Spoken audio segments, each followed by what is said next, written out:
Hey, hey, hey, what is up, everybody? Welcome to the Smackdown watch along. That's not what the watch along is supposed to look like. I was barely setting up the audio for everything. But, anyways, welcome, everybody. I can't wait to get started and talk some Smackdown with everybody.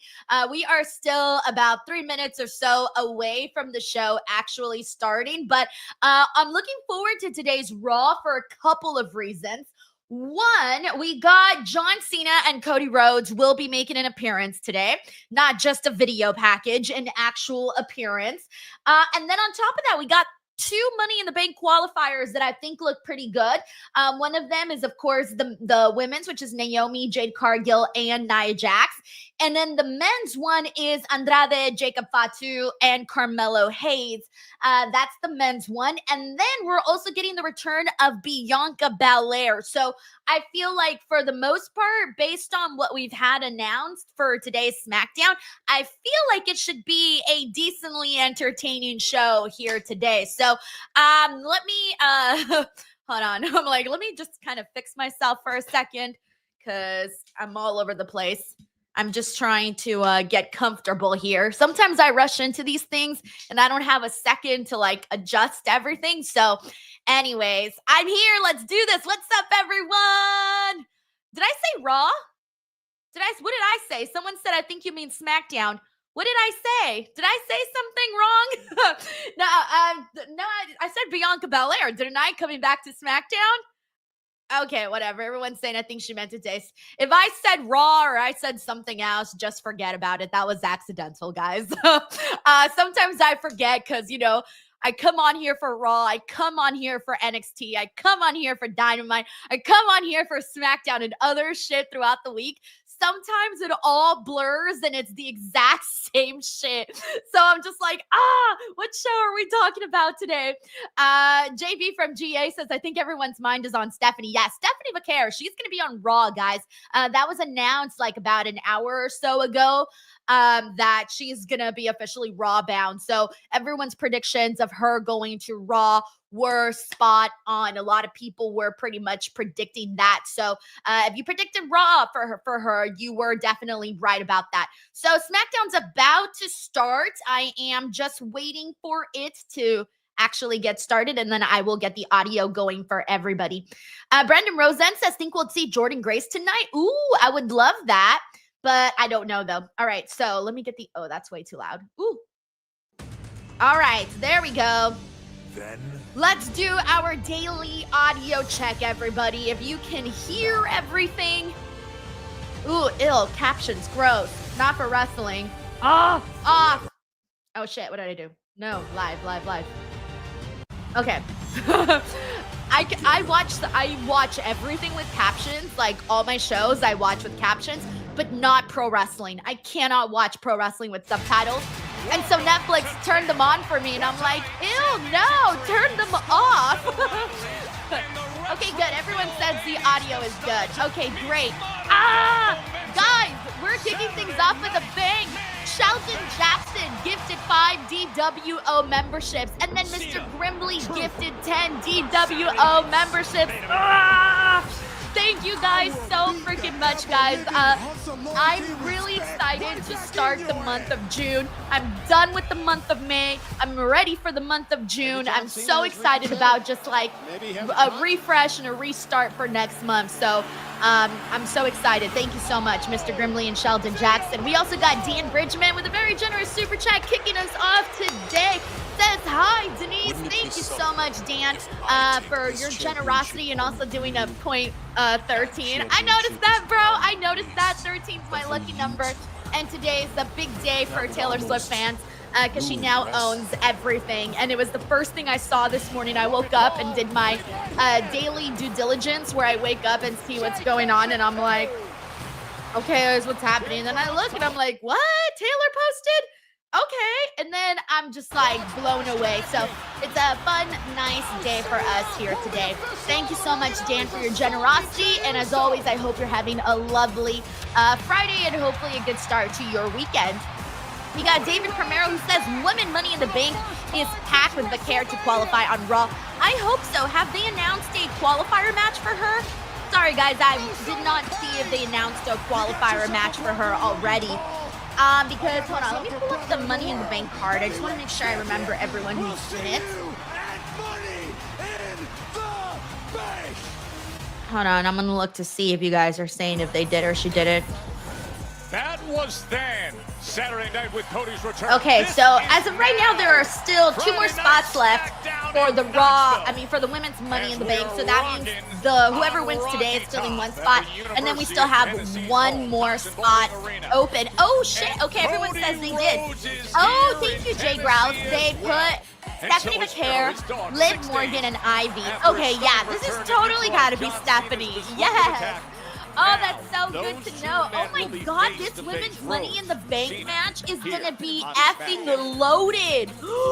They're throwing all my favorites in there. Like, what the hell? Like, I was already feeling like it was loaded. Oh, there's Bianca.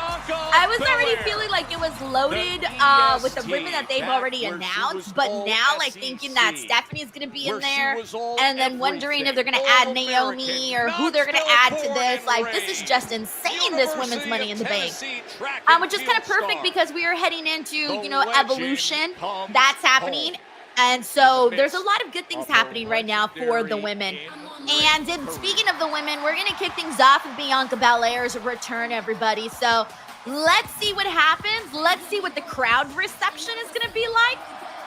Because the last time that we saw Bianca Belair, she was kind of getting some boos. She was getting some mixed crowd reactions because a lot of people have been wanting Bianca to turn heel. And so, you know, she was gone for a couple of weeks, had a broken finger. So now she's back, and let's see. So far, everybody's happy and cheering for her. But it's when she starts talking that we can judge and see how the fans are behaving with Bianca Belair. Thank you so much, David. We got Sheldon Jackson here who says, so when you did the Thecla Spider Pose, at any point did you stretch first? I did not, Sheldon. It was so stupid the way I decided to do this because I usually schedule streams, shorts that I schedule my shorts throughout the day, and so I have things that go out in the morning, things that go out in the afternoon, and then things that go out at night. And usually Mondays, Tuesdays, Wednesdays, and Fridays, I don't really have to worry about it because I have all my reaction videos that go up. And Thursday, I was like, shit, I don't got anything to post on Instagram. And I was thinking to myself, like, damn, what am I gonna do? And I was doing work on my couch that day, yesterday, and finally I was like, oh, I'm gonna go take a shower, right? I was gonna call it a day and I was gonna go to bed. But then as I got up, I started to think to myself, wait, I do have an idea for a short today. I should try Thecla's pose. And I was like, yeah, that's a great idea. So I grabbed my phone and I set up my phone. I hold it up with a water bottle, like, I put it on my coffee table, and I just went for it without even thinking twice. So I did not plan. It all happened so sporadically, and I didn't stretch or anything or nada. Thank you, Sheldon. All right, let's see what Bianca has to say. Here we go. Shovel says we are officially on Mariah May watch. Yeah, technically, yeah. I mean, but once she's officially, like, gone. All right, let's see what Bianca says. Hey, good reaction so far to Bianca.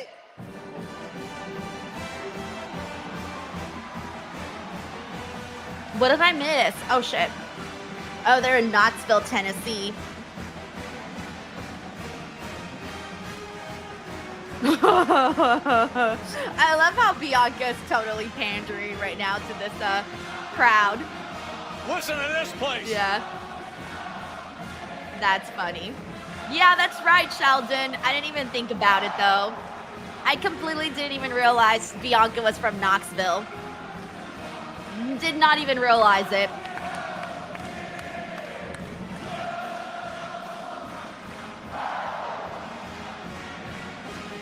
That makes sense now, all the orange. I'm like, it's all making sense now. The orange, the song. Man, this city is so the special whole to thing. me. And it's not just because it's my hometown, but it's because it's my safe space. I got the love and the support from my family. They're right there, front row. Hey, mama, hey, daddy. Okay, so this is not going to be a good week to gauge where people are at. Next week, we'll gauge where people are at with Bianca. And show out for me. So, you know, with everything that I just been going through with you, you know, losing my first WrestleMania match, getting injured, losing the tag team titles, losing my friends along the way, I just wanted to come right back here to my safe space. She has been through a lot, bro. She's had a lot of things happen in her life. To heal. And while I'm not 100%, I promise you, I am doing everything that I can to get right back to this ring so that I can continue to show people she's not 100% yet. I am the EST of Tennessee and the EST of WWE. I wonder how long it took her to like be Jewel of that outfit, because you know she makes all her own gear. You can tell that took a long time to like add all of those jewels to that outfit. Like the intricacy in that, it's so beautiful. So with all that being said, Knoxville, welcome to Friday Night SmackDown!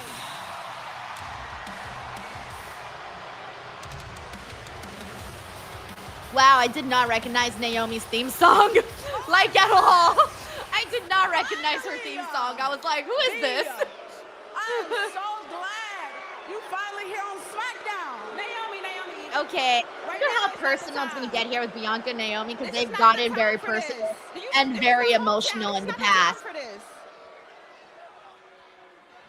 Bianca, please. It's been way too long. I mean, not a day has gone by when I don't think about what's happened to us. I just want to talk to you, please. What is there to talk about? What could you possibly say, Naomi? What do you want from me?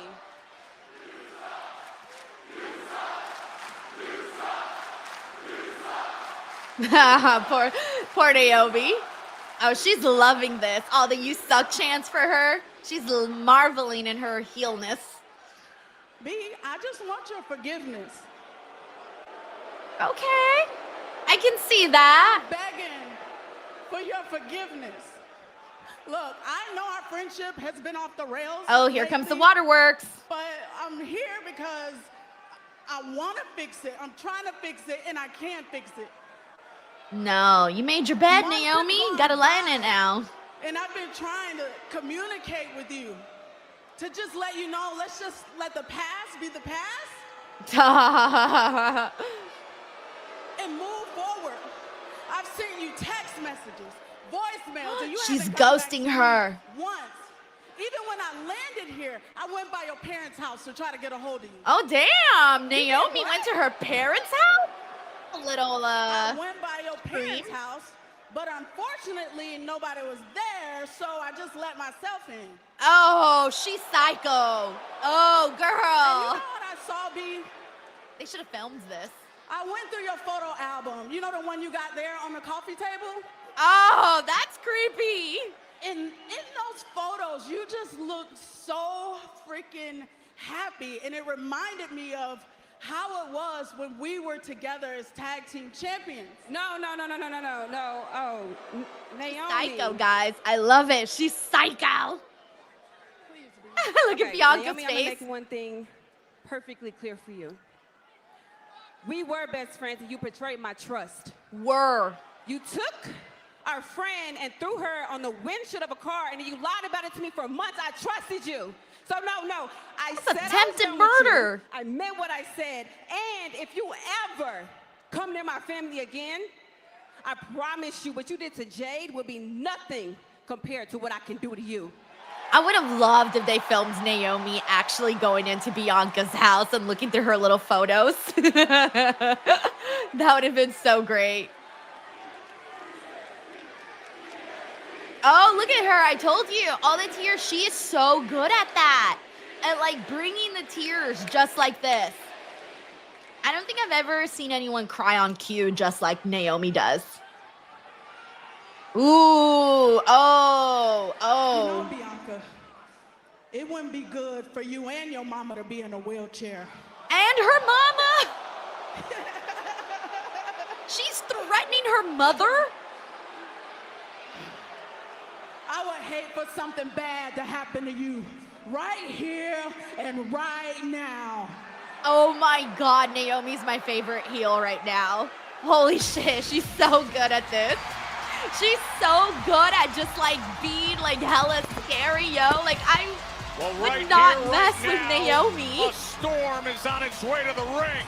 Jade Cargill. Jade, you're one brave woman, cause like I wouldn't mess with Naomi. Ooh. Oh shit, Jade's gear today is amazing. I hope we get a second to like look at the details of that, cause there's some good details in there. Okay, so I guess we're gonna find out right now what is the situation between Jade and Bianca, because technically speaking, Jade and Bianca should be cool. Like there shouldn't be an issue between them. Oh, there's Nia now. And as if the instant danger in the air of Naomi and Jade being around isn't enough, add Nia Jax into the mix.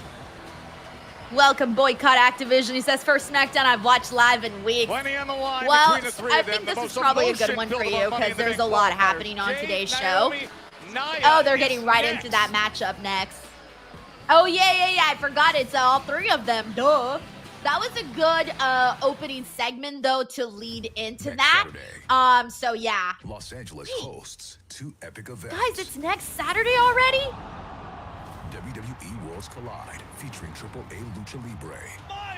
Wait, sorry, in my head, Money in the Bank was not till like 2 or 3 weeks away. I did not realize this is next week.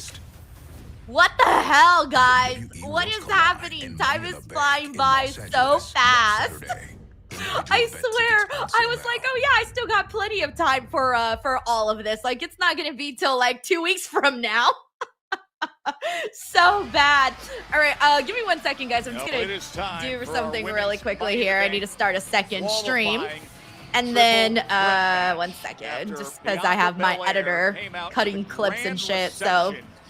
All right, let me see what y'all are saying here. All right, so who's everyone's official pick, by the way? Yeah, Servasha E's like it's June in 2 days. It's crazy. Mike Centeni, he says every 2 weeks is a pay-per-view now, Denise. Yo, for real. All right, this match is starting during the commercial break, so for those of you who aren't seeing, for those of you who are on a commercial right now, this match just got started. Dan Bridgman says it's June. Denise, get your butt in gear. I know. I haven't done my June calendar yet. I actually just erased my May calendar, but tomorrow is my finishing up what I got to do for this month, and then that's it. Gotta get going on with everything that's happening in June. So there's just a lot happening.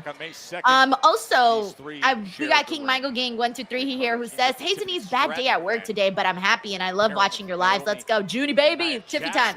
King Michael Gang, I'm so sorry you had a rough day at work. It happens, man. Some days it just be like that, guys. The other day I was listening to the song. Mama said there'll be days like this. Mama said, I forgot how it goes, but that song. Mama said there'd be days like this. I was listening to that song the other day, and I'm like, you know what? Mama was right. They really be days like this. So King Michael Gang, download the song, go listen to it. It's called Mama Said, and maybe it'll make you feel a little bit better.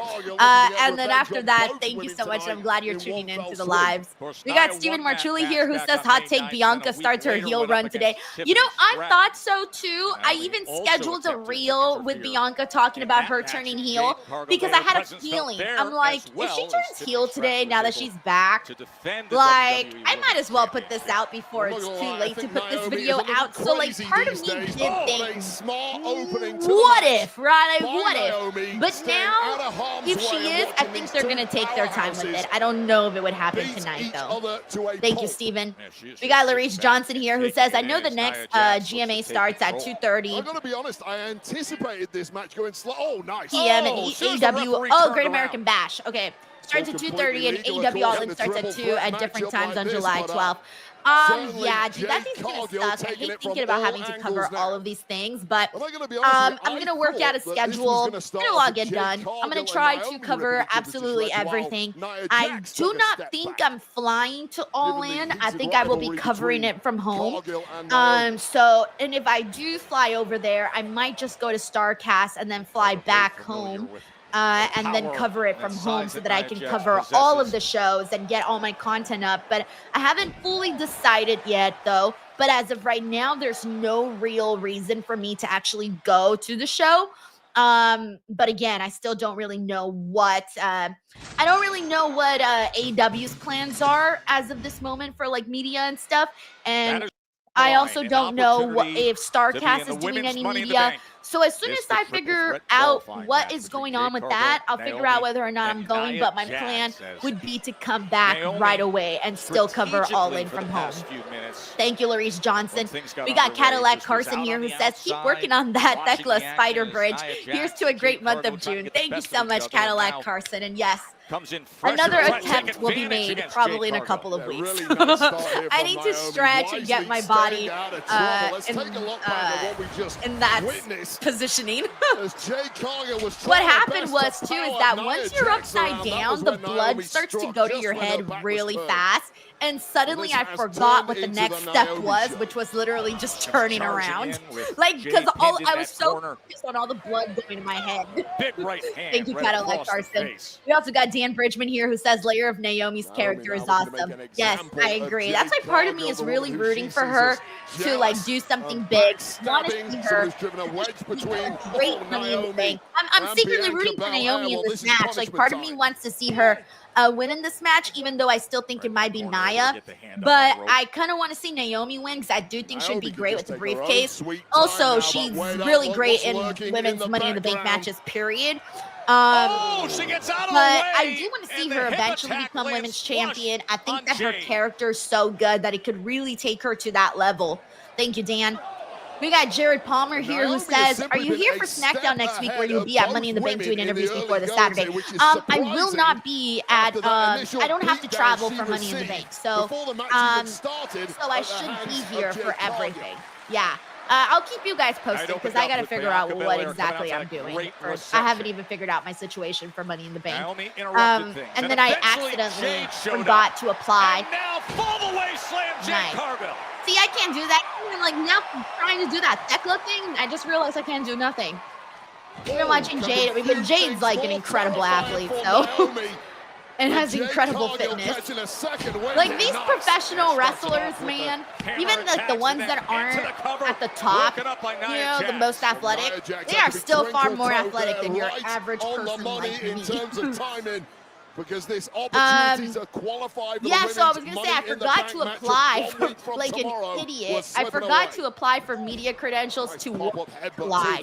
Your girl forgot to apply to media credentials for that. And the reason I forgot was because I had gone onto the website and I had only seen Money in the Bank credentialing open. So I applied for that and I didn't see Worlds Collide.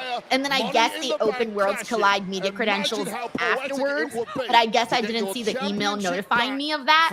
So I just forgot. So I definitely won't be at Worlds Collide because I forgot to apply. But either way, I'm cool with that. I do want to watch from home.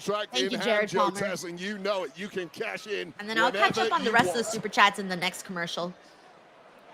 Nia making her way up to that second rope.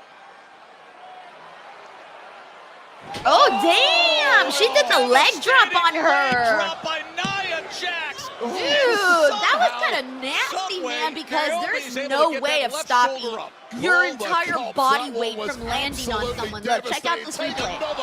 Oh, they should have done it in slow motion. But like, yo, your whole body just landing on someone like that is wild. That may have been a mistake from Naomi. Melissa Cabello says, Denise, will you live stream All In? I'm hoping to. I'm hoping to. That was echoing up to the rooftop here on Patricia Mercer says, Denise, did you forget the don't try this at home spots WWE ran? In all fairness, the Thekla spider pose is AEW and they have yet to run ads. So in all fairness, they did not warn me. And we continue on. Jade, Nia, Naomi from here in Knoxville. Are we going to commercial? Oh yeah, we're going to commercial. But it's okay. You guys will still be able to hear the audio because I have the VPN on. I am currently in the weekend, United it is Kingdom, Money in the Bank. for those of you wondering. Streaming on Peacock. Hey, And Marshman the field 96 looks says to my be son filled graduates out. high Women's school on Money in the Monday, Bank so expect ladder big match. things on Raw. Who I will told him gain to entry EO between emote Jade when he Cargill, walks across. Naomi, and Nia That's cute. Jax. I remember when I graduated from college, it was We'll get around the time Naomi that the off of yes her back for the movement, moment. like the Nia yes Jax is thing just was so like really dominant. popular. There's It had very just like few women started. who can So I contend with her in the remember when power I stage. I would walked argue down, that I took my Jade diploma, Cargill is and perhaps then the you walk only down the one little right now rampway, here and on I started SmackDown. doing She's the looking for yes. the roll-up I wave. started doing the yes chants like an Pick out idiot, by Nia Jax. walking down from the little ramp, and my husband, fiance at the We've time. seen her test that strength My husband, in fiance recent at the weeks time, against Nia he Jax. was laughing At that so number hard. He one was like, contenders match. that's how I was able to like really spot you, because obviously And now there's like a willing to bunch go of people there. toe-to-toe I was with a able to series spot of you when right you started hands. doing the yes chants, because I was on With the that field and he was shoulder in the able to bleachers send her watching. out. So yeah, good memories, good memories. Jade Cargill's problem is there are no opponents So in the Marshman, ring it's always right great now. to see the people Really you gonna love have to graduate. stake out the outside I'm gonna of be this. Oh, here's the one seeing she my little preferred. brother graduate in the next couple of weeks. You actually reminded me I need to ask There him you go, when the his inherent graduation date problem in is, because I don't know what date. triple threat But matchups. he's gonna be You graduating can never soon. really And then my focus on sister just one of those graduated opponents from high school. because the third I think is last year lurking and ready to or strike. 2 years ago And that or is last exactly year, what somewhere just around there. happened with And Nia. it was really cute to see her walking and stuff. So you get very emotional in those kinds of things, and Naomi you start to almost feel entering proud, into and it's a whole negotiations as they thing. go into the ring. Well, that is the smart way to do it. Turn this into a one-on-one. What's up, matchup. Maxwell? Thank you so Completely much for destroy tuning one of in. your opponents, which Tanisha Hicks says, I've been seeing a lot of people unfortunately yeeting for across fans the of stage on Jade TikTok. Cargill, Oh, is the I can storm totally see that. I can totally herself. see that. Your odds dramatically go Hey, up if Dan you get Godek, thank you Cargill so out much of for there. the love, man. I'll be on Busted Now just Open lining tomorrow, her back up for again with Nia Mark Jax. Henry. That big Really boot loving right under connecting the with, chin. really love connecting with all the Busted Open Nation members. Everyone's been sends very, her in, very cool. So that's slashing been into the very, very corner. nice. Thank you. And Jax follows up. Nick Economics says There's if you're nothing VPN to the left at UK, all you in must the do tank the of rest Jade of the show in a Cargill. British accent. I don't really have a British accent. This is the best I can do. That does not sound British Teeing at off all. at will against the Sorry, guys. unfortunate I'm a Cargill, who at Latina this from point LA. is on There is no British in reply me. whatsoever. None whatsoever. I don't got a British bone in this body. So funny. We got Jerry Garza Cargill's here who just says, fighting used to for change my survival cousin's at diapers this and now point. he graduated and off to college. Time is flying. Isn't that wild? Like people that were Oh, babies big that like you kick used to babysit by and shit are Naomi. like suddenly How tough your adults. abs are, that Like one is think gonna about that. It's sting. kind of crazy. It's so crazy just how fast they grow up. Patricia Mercer says almost sounded Irish. Infamous Raider Loco says that was Italian. That was definitely not Well, Italian. this is women's Money in the Bank Italian is more qualifying like triple this, and threat you got to match. do the Nia thing, Jax and I don't know what Naomi to say. teaming up to get the That's a best little bit more of Jade Italian. Cargill Oh with a God, so sustained bad. attack. All the Italians right now And are now probably into the like, cover, but girl, Nia's not gonna get have any shut of up. that. She's not going to let Naomi clean up all the work. Tony says that sounded more Transylvanian than British. Yeah, well, teamwork Oh, is great man. until one of the Big team G goes says, for are you a live pin. streaming Whoa! Evolution? There's a I hope roll-up. so. I plan to. Too much Millie, left what's in the up, Millie? tank, Welcome and to Nia the Jax stream. to be caught out by that, Naomi. Yeah, now Okay, they we're go back from on working SmackDown. together to chief rivals in there. Even the And red so hair much that is on Naomi the has, line. she just, it's Finally, so a much little fire. respite for Jade Bobby Cargill. sends her. Ooh. Despite this Naomi's breathing room taking for a Cargill, beating she's today taken from such a Nia. beating, she may be done. She's This might taking be a cakewalk beating. now for Nia Don Jax. says, yeah, I love you, Having but a that moment was to not admire Italian her at work. all. Who will join the others? So funny. For the women's Money in Boy the Cat Bank Activision ladder says, match how are is you coming not our getting way commercials? next Netflix weekend and from VPN, LA. baby. Here Netflix comes and VPN. Jade Cargill with a rally. Oh, and a squash that misses. Infamous and Raider takes Loco out says, Naomi. channel your Nice inner super Luke kick. Owen. Powers of rejuvenation. Luke here Owen's from probably Jade the sweetest Cargill. person I've ever met. Spinebuster against Nia Jax. I can't even Jade pretend to be Cargill that showing you the power, wholesome. but no. Like, Naomi Luke Owen is comes wholesome. right in.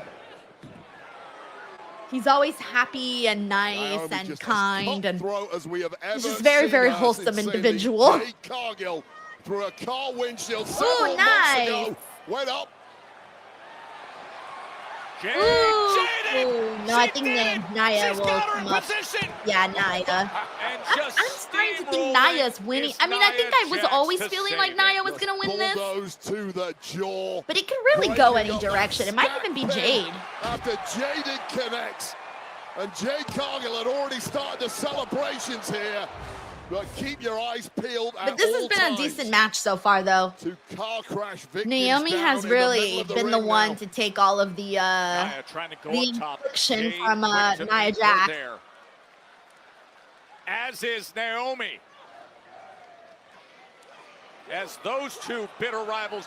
Double cross body.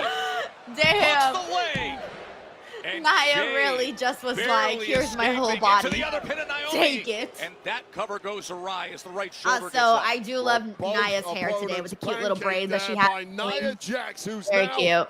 Running through the gears, figuring out just what she has to do to put one of these two away and qualify for the Money in the Bank matchup. Well, she's got what she wanted. This has turned into a one-on-one matchup. Go big or go home. This to qualify for Los Angeles 1 week from tomorrow. Super Samoan drop. Nia Jax to advance. Oh! Jade flying in. And she pushes her off at 2.9. Oh, this one is swinging all over the place. Just when it looked like the Super Samoan drop, I got the job done. Hey, you know what? That wasn't bad. Jade's little frog splash was all right. The powerhouse Nia Jax had too much left in the tank. See what we got in here. What's up, I Show Sigma? We got October Horse, Ryan Powell, Zach Minger, Mike Parker collects. We got Johnny T, Taylor Jones. Good to see you, Taylor. Super Fro. We got Casey Poole. We got Cedric Boone, Brody Soto, Henry Kiernan. Who else haven't I shouted out? Big Time Baxter. Infamous DJ1. Double S says, Denise, when you interviewed Mick Foley, he seemed like the nicest guy ever. Oh, super sweet. And really easy to, like, talk to. He, I introduced myself to him, and it's always kind of, you know, you always kind of get, when you never know somebody, you always kind of get just a little bit nervous asking someone for an interview. Because you have to be, you know. In position, Wade. Not a position you want to be in. Ooh. And so when I asked Mick, oh, he was just like, yeah, perfect, great, let's do it. And I'm like, oh, was that easy? Great. Thank you. Because I always get nervous. You know, sometimes you get nervous when you don't know somebody. Oh! Jade takes the best of it. Ooh. Naomi looking to get shoulders down, and she does. Naomi, good for this match. My pick for this match won. Good, because Naomi is so freaking athletic. I tell you guys, she's always my MVP in these Money in the Bank matches. Like, legit, she's always so entertaining and creative, and she does cool shit with the ladders. I think she's perfect for this matchup, and she might win the briefcase because she's got the perfect heel character for it. Wow. Oh, wow. See, there you go. They just said fifth time. Her fifth time in the Money in the Bank. Incredible. Money in the Bank. What I'm saying? Big Time Baxter says that roll-up was legit in slow motion. Yeah, I know. I was like... supposed to ask you for that. You might embarrass him. You know what I'm saying? He won't feel good about himself if you say that. What does he say? So just don't do it. Look at him. Childhood hero beat him. Now he's talking to little ghosts. Ain't that pathetic? Something you want to say to me, dog? Hey, you crazy touching me? Can I be honest? I never seen you a day before in my life. Rude. Is this your son, dog? His son. You husky. You mind if I husky? take your husky son to the ring and teach him a lesson? You husky. I'm gonna go talk to Nick. Boy, y'all big boned it. Big boned it. Don't worry about it. Imagine going around telling people, you husky, You know what I'm saying? you big boned it. Let's keep it 100. You'd be getting smacked left and right in public. I got my own business to take care of. You know what I mean? You know what I mean? Okay, well, there you guys have it.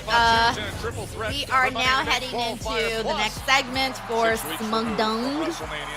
6 days removed Yada from the mean? stunning encounter on Saturday night's main event, now here at Knoxville. I don't even know what to expect from this John Cena Cody Rhodes thing. I truly have zero predictions right now for what might be said or anything. Like, no predictions whatsoever for this. All right, but in the meantime, let me mute the commercials. Or is this a commercial? What is this? Oh, yeah, it's a commercial. Okay, I wasn't sure. All right, let me see what everyone's saying here in the meantime. Where did I leave off? Oh, yes, Infamous Raider Loco here says, hey, DWO leader, you're looking great as always. So happy for Stephanie on Raw. She has officially become my fave. Hope you're doing absolutely great. Much love and respect. Thank you so much, Infamous Raider Loco. I braided my hair overnight in 6 braids to get this kind of texture on my hair. It looked a lot better in the morning, and then this part didn't curl as much, but to get this kind of texture, I do it overnight. I feel like it gives it like a nice, like little beachy kind of look. It gives it texture without having to use like any heat products on my hair. My hair is so damaged right now. I got to go get a haircut, but haven't had time though. But I am going to go to get a haircut. That's why I haven't brought the bangs in, because the bangs are all fucked up right now. Like, they're not good right now. So yeah, I got to get those done at some point. But thank you so much, Infamous Raider Loco, man. And I'm so happy for Stephanie too. She's going to do big things. And I think the first big thing is probably going to be qualifying for the Money in the Bank ladder match. We got Uncle Donk here who says, I think Roxanne will win Money in the Bank. Too many reasons for her to win. Hey, yo, she's still my #1 pick as of right now. I really want to sit down, though, and think about everything and think about the scenarios. But if I were picking, like, based off of my gut and stuff, then I would probably go with Roxanne Perez. Also, I want to take a second here really quickly to thank John Ledesma and Kevin W., by the way, who just became brand new members of the Patreon today. Thank you so much to John and Kevin, who are brand new members of my Patreon. 1 month down of being a Patreon creator. And so far, I got to say I'm enjoying it. And I can't wait for June, because I have so many more content things that I'm going to post up there. And it's been very, very cool to be posting on Patreon. And just to have that platform has been very nice. And I wish I would have started sooner, but you live and you learn. We got Mike Centeni here who says, as always, thank you. And thanks to the lady by my side. Mike, thank you so much for supporting the DWO now for 5 months. And please say hello to your wife for me on my behalf. Mike Parker Collects, and Patreon member Mike Parker Collects says, as a Macho Man fan, imagine the self-control I needed to not do the Macho Man stuff when they announced my name at graduation, when they played that music. Yes, they played the music and everything. But Mike, you should have just done it. It's your graduation. You only get one time. I think, being in school and being so devoted to school and all of the studying and all of the work and the tears and everything that goes into, and yes, there was tears, okay, because this girl can't do math. So I cried so many times in my math class. I cried in my math final. Worst day of my life. I don't even know how I passed that class. So, the hard work, the sweat, the tears, the devotion that college students, high school students, any student puts into their work. So when you finally graduate, fuck it. If you want to do DX crotch chops, do the DX crotch chops. Actually, you gave me a really good video idea, Mike. Holy shit, Mike. You just gave me a really great idea. Hold on a second. I need to write this down.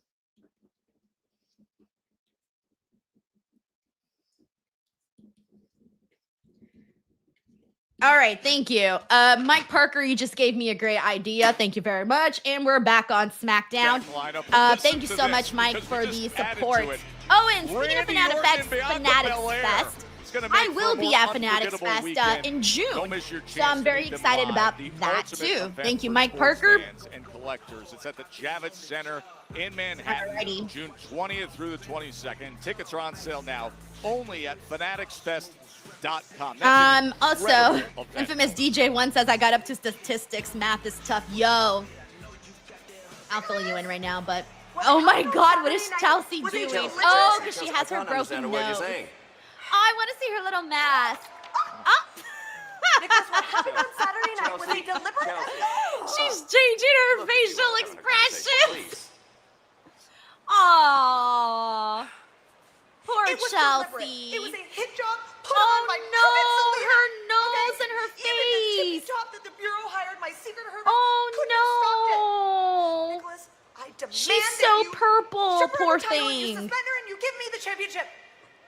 Wow, Chelsea, there's no need to be so ugly about this. Oh! No one's getting stripped or suspended. You're so You can messed talk about a up, rematch Nick. down the road, but in the meantime, you have to be medically You don't cleared, so kick you're a just going girl to have to when wait. she's down. You're saying you're going to do nothing to reprimand Zelina for this? No, Nick, no. Do you know what? If you're not going to do something about this, we will. Yeah. Zelina versus Alba. Chelsea knows best. Oh, against Zelina. Chelsea knows I best. actually like the sound of that. I will make that official right now Savage. if you do one thing for me. What? Please leave me alone. Poor Chelsea, having to walk around like that. Oh, there's Tiffany.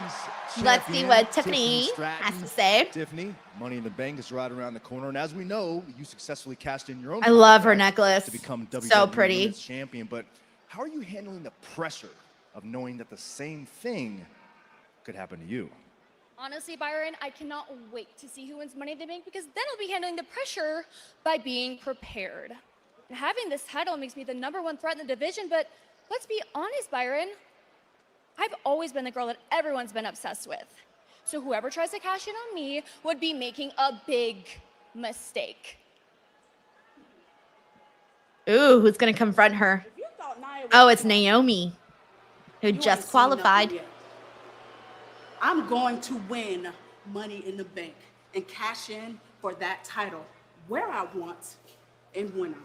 Ooh, I believe And her. in case you forgot, little Miss Tippy, when I was fighting for the championship, you stayed in my way. You want to know what happened when people play with me? Just ask Jade. Yeah, I was going to say, got thrown through a car windshield and almost murdered. Little Miss Tiffy. Oh, Alexa, let's see. She looks so tiny next to Tiffany. Wow. I'd be too worried about her winning Money in the Bank. I would be worried about me winning Money in the Bank. Tiffany is getting confronted by all the scary girls right now. If I were her, I'd probably run. I'd probably run at this point. Trying to win the women's match. Money in the Bank comes your way.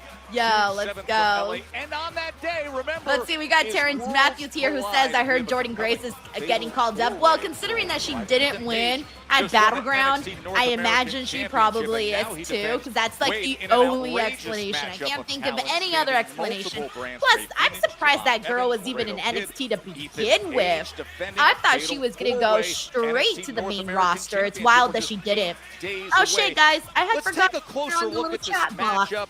AAA NXT All right, Worlds on now. Colliding from Thank you, LA. Terrence I find Matthews. this to be a fascinating matchup in this fatal I'm really four-way. excited for Worlds Collide. Is everyone here excited about Worlds Collide? High-octane performers who really don't know each other too well. We're going to look here at Javon Evans, who has been a major star in NXT. Of course, Ray Phoenix, we know all about him from the past few months here on SmackDown.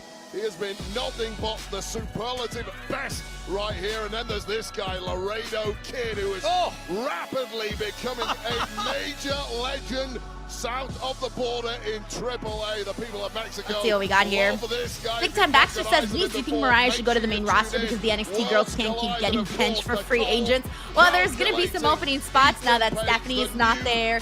Possibly Jordan's not going to be there. Julia's not there. So I have a feeling Mariah might go to NXT. Yeah, the one I mean, I was wrong about Jordan. I thought she was going to go to the main roster. I was wrong about Stephanie. I thought she was going to go to the main roster. So it seems like they like to get started in NXT. And Mariah May would bring so much to the NXT roster right now, especially right now that there's these opening spots. Like, Mariah May is so talented. She's a great storyteller. The stuff she did with Toni Storm was fantastic. I think that a lot of people that haven't seen Mariah are going to be big fans of her.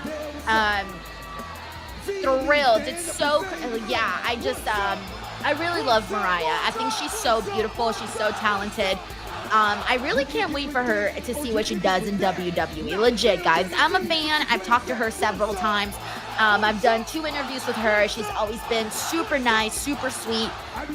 When I went to Queen of the Ring red carpet, I had accidentally missed Mariah May because I was interviewing somebody else at the time. And obviously I wasn't going to cut my interview short with somebody else, but I had seen Mariah May pass by and I was like, shit, dang, like I would really want to interview Mariah. So after I had completed my interview with whomever it is I was talking to, I then went and found Mariah. She was already done like doing red carpet interviews, and I went and I asked her like, hey Mariah, I'm really sorry, you know, I missed you earlier. Would you mind like, you know, doing a quick interview with me on the carpet?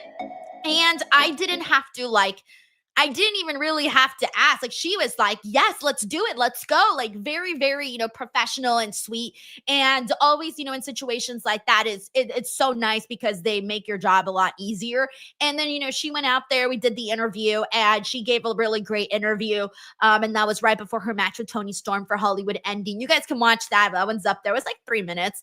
But the one that I really recommend, though, is the first interview that I did with Mariah May, because the first interview that I did with Mariah, she was that was like a full, like, you know, nice 20-minute interview or so. And that one, she really talked about like her background, how she got into pro wrestling, and just, you know, more about her as a person. So I really liked that conversation. So you guys can pull that up here. I shared a couple of clips on social media, and they, you know, it's crazy, guys. You know, I did that interview several months ago, and when I posted those clips up on Instagram, like the numbers weren't that good. And now the second that I'm like, oh, I'm gonna post it today, suddenly this clip that I had posted months ago and I reposted it today, suddenly it's doing great numbers, which is just crazy, you know? So it's just crazy what can happen when somebody, you know, is in the news cycle and there's this buzz and people want to know about this person. Like the views on those clips is night and day between the first time I posted them and the second time that I posted them today. So yeah, it's just very interesting. But let me see what we got here. We got Ryan Adams here who says Javon on SmackDown already. Javon is super, super talented. I mean, he got that match with Randy. That was a big moment. Like, dude has been probably the best, the biggest gem in the men's NXT roster. That's a fact. He's probably been one of the most enjoyable persons to like see rise up from, you know, from someone you didn't know to all of a sudden you know who Javon is. Thank you, Ryan. We got Infamous Raider Loco. By the way, we still got 1 minute left of commercials. We got Infamous Raider Loco here who says, hell yeah, Stephanie and Lola tag, get the oxygen tank. You know the little Dora the Explorer meme where she's got the oxygen and she's just laying there? That is going to be pretty much everybody seeing Stephanie Vaquer and Lola Vice team up together. It's going to be great. That's for sure. Thank you, Infamous Raider Loco. We got Rafael Garcia who says them using footage of Laredo Kid beating up notable prick Albert of the River. Albert of the River. Thank you for translating that. It's pretty funny. And Matt Riddle is diabolical. Hey, use the footage you can. Use the footage you can. I had mentioned that Laredo Kid is someone that, if you guys haven't seen Laredo Kid, he's very, very entertaining. I actually feel he's a very underrated luchador. So I think he's going to kick ass. And I think you guys, if you haven't seen him, you'll become a fan of Laredo Kid if you watch Worlds Collide. Thank you, Rafael Garcia. We got Taylor Cannon here, DWL member for 25 months. That's Denise. Hope you're doing well. I'm doing good, man. We're back on SmackDown. Let me get the volume up. I've been doing my daily walks, so I feel like my daily walks have given me a new little boost of energy.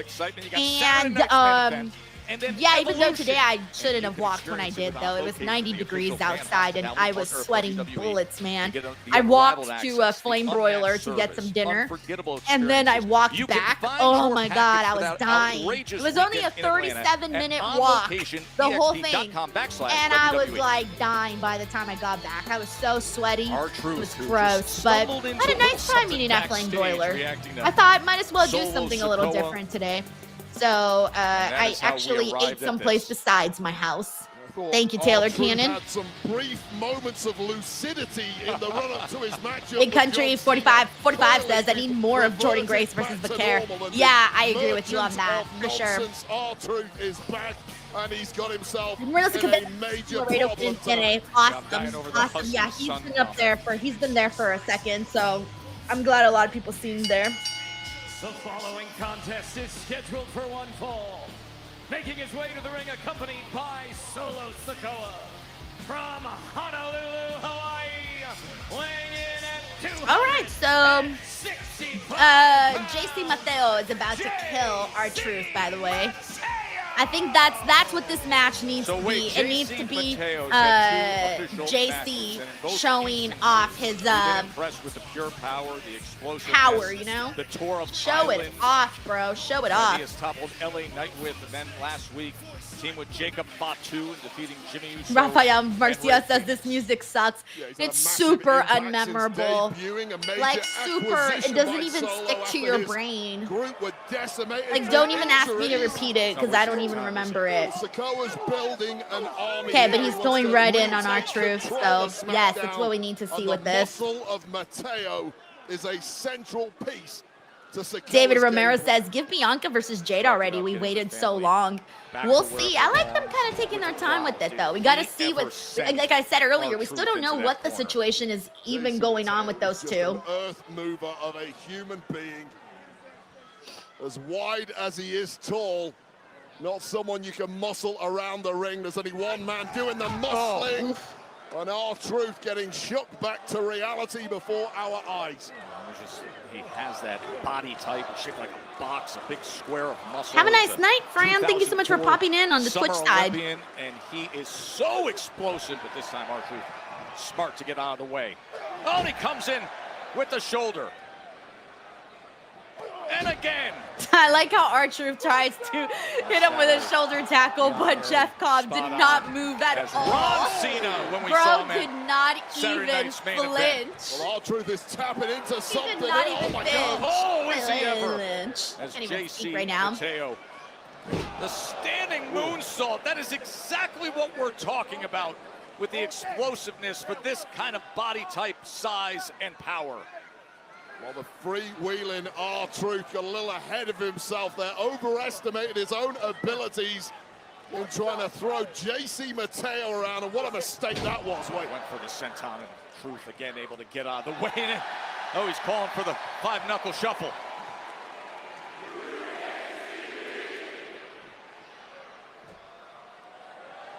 Truth, a week removed from being in against Cena. Oh, God. Hey, oh, can God. he get him up in the position? Oh, he collapses down.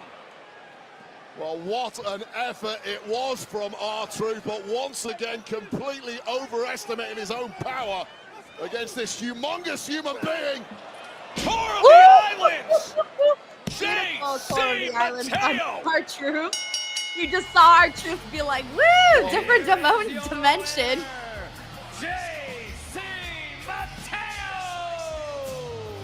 Well, Lil Jimmy and R-Truth's easy. This is exactly how it could not help tonight. JC Mateo easy and effective. Oh, good. And he's continuing the attack. Now nice. It's just punishment time. Imagine getting hit by Jeff Cobb's big ass head. Oh, there's Jimmy. Jimmy's on the way. With a chair in hand. Big brother who Solo Sikoa has trained to woo back into his groove.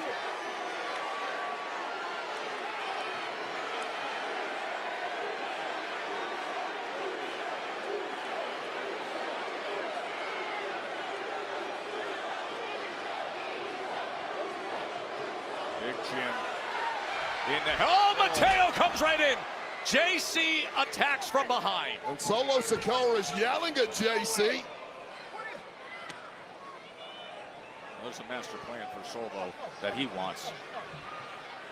Solo Sikoa. All right, that was fine. Uso back in the fold. All right, pretty much what we expected out of this. Nothing too crazy. He has said it is time to come home before the big Jim, who comes to R-Truth's aid when he needed it. So, what do you guys think of JC Mateo so far? For those of you who have never seen JC Mateo before, are you guys fans? Are you not fans? What are we thinking? Tag team champs next. All right, let me see what everyone is saying. Let me mute the commercials in the meantime because the song is annoying. Let me see. We got Mike Parker Collects. Thank you so much, Mike. He says, Mariah is a great person and a very hard worker. That said, I expect her in NXT first because WWE is a different style in production than AEW and Stardom, which is what she's been used to. Yeah, like I said, I also feel like there's an opening for her right now on NXT. Even though there's so many women, I do think that she will be prioritized because she does have that AEW buzz. And you usually see those people get a little extra love, which sucks for the girls that have been there, working their ass off, of course. But it is what it is, right? It's just the name of the game. But I do think that there is a spot for Mariah May to make NXT her own place. So I'm rooting for her. I hope she does. And I think that if she were to go right now to the main roster, she might be a little bit overshadowed at the moment just because Jordan's just probably going to get there. Stephanie is just about to get there. Roxanne just got there. Julia just got there. I want to let them get seasoned on the main roster before you throw in Mariah. So I think, like I said, I think there's a better spot for her right now on the NXT side, even though she's definitely Raw and SmackDown ready because, AEW is a big production and she is used to those big productions. So yeah, thank you so much, Mike Parker Collects, and who I know is also a fan of Mariah May as well. Thank you, Mike. All right, so let me see what everyone's saying about Jeff Cobb. So Patricia says Jeff Cobb still needs to cook with her. Spike Hunter says Jeff is actually much better than he's shown so far on WWE. Oh, 1000%. We haven't even seen him I don't even know. I feel like we've barely seen, if we were on a scale of 1 to 10, I think we've seen him at a 5 or so. He can go way more than what we've seen so far. All right, let's see what else we got here. Oh no, Joshua says I don't like JC. Devin Trahan says I liked him better in New Japan. We got Dan Bridgman who says he likes him but is not sure the faction with Solo fits right. Let's see. Double S says he'll always be Jeff Cobb to me. And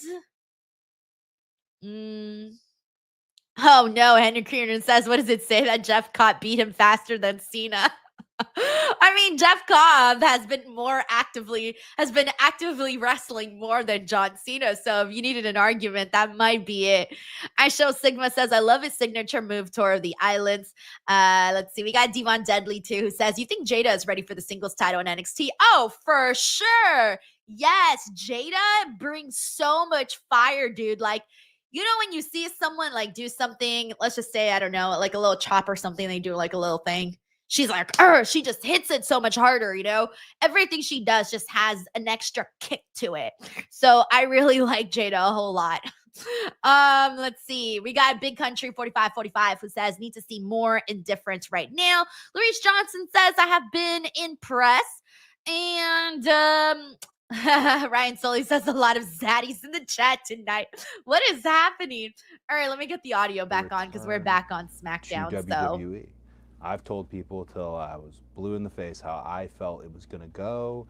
Thank you so much, Ellis2K, who says hit the like button and subscribe. People, it's free. That's a fact. I was super excited about it all. I know we had gone through crazy turmoil to get I feel like it was Don says, what do you think about Abaddon's contract not being renewed? Feels like they could have done so much more. I sadly forgot she was on the roster, which is so unfortunate to say, but they only brought her up they only brought her out really during Halloween time, which was very unfortunate, because you never want to see that happen to anybody. But we hadn't seen her in forever. I can't even tell you the last Abaddon match that I saw. And then it took that second for I don't even know, which is very unfortunate. Thank you, Don. Everybody just lost their complete minds. That's a glimpse of What Do You Want to Talk About with Cody Rhodes, presented by Wheatley American Vodka. Make sure you head over to Cody's YouTube channel and subscribe there. Has anybody seen the Cody Rhodes podcast? Conversations with superstars and legends, everything from I forgot I was on the air. I was about to start singing, and then I was like, wait, you're on the air. You're not just chilling by yourself. Everybody's anticipating this. The man who says he's set to ruin wrestling. The former champ, determined to... Oh, we got Street Profits next.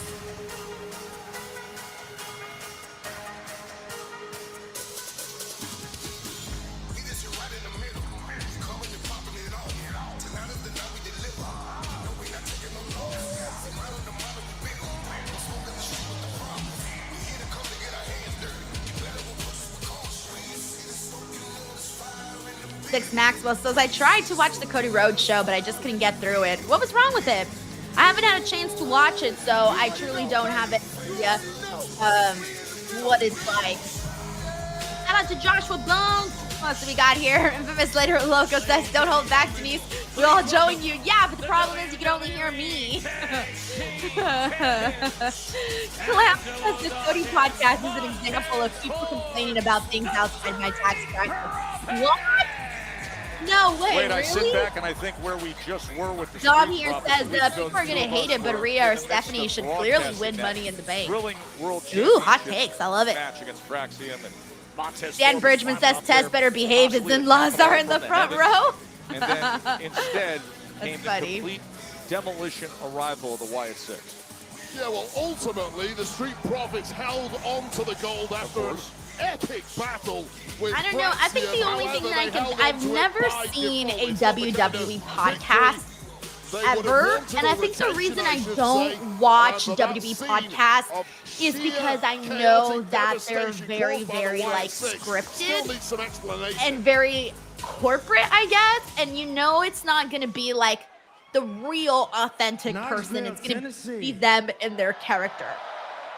I don't know. That's just the vibe that I get with these podcasts. So that's why I haven't checked any of them out. But who knows? I could be wrong. I should probably give it a try. This tag team division that we are part of, the greatest tag team Ryan division says Steph's is of not any bad. I've brand, been wanting to watch any hers. I promotion. really have been wanting to watch hers. Is on fire. Ooh, right Jay now. Grouse says they talk about Sabrina Carpenter, how she dressed like Gunther. Just Shit, like then I the might Gorilla check it fears out. us, make no mistake about it. Let's not forget who's leading the charge right now. The Street Profits. I mean, hey, we got all these teams coming at us right now. You got DIY, Motor City Machine Guns, Praxium, and now the Wyatts. Oh yeah, I forgot. The Wyatts made their return But you know last what? week. Basically, what Big Bro is saying is, it don't matter who it is. We'll happily defend these tag team championships against anybody.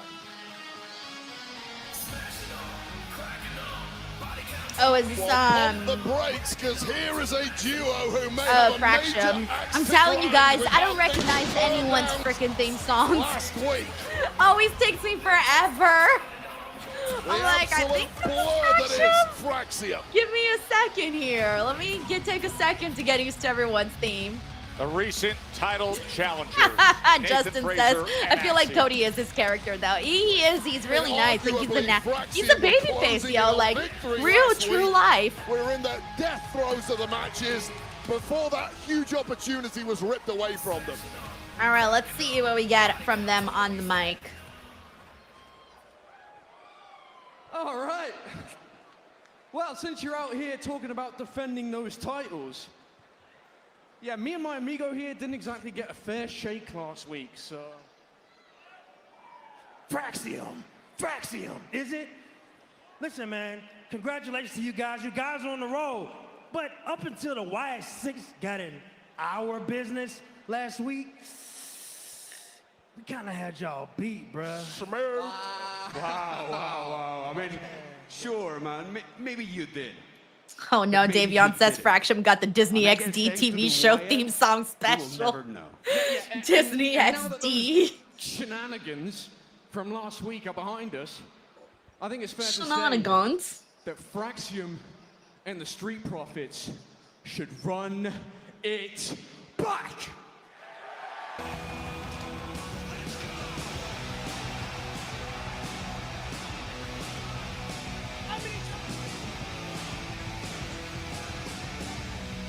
All right, Motor City Machine Guns. Sorry to interrupt, but Fraxium, let me see if I got this right. So your entire basis for getting a rematch is that the Street Profits never beat you, is that right?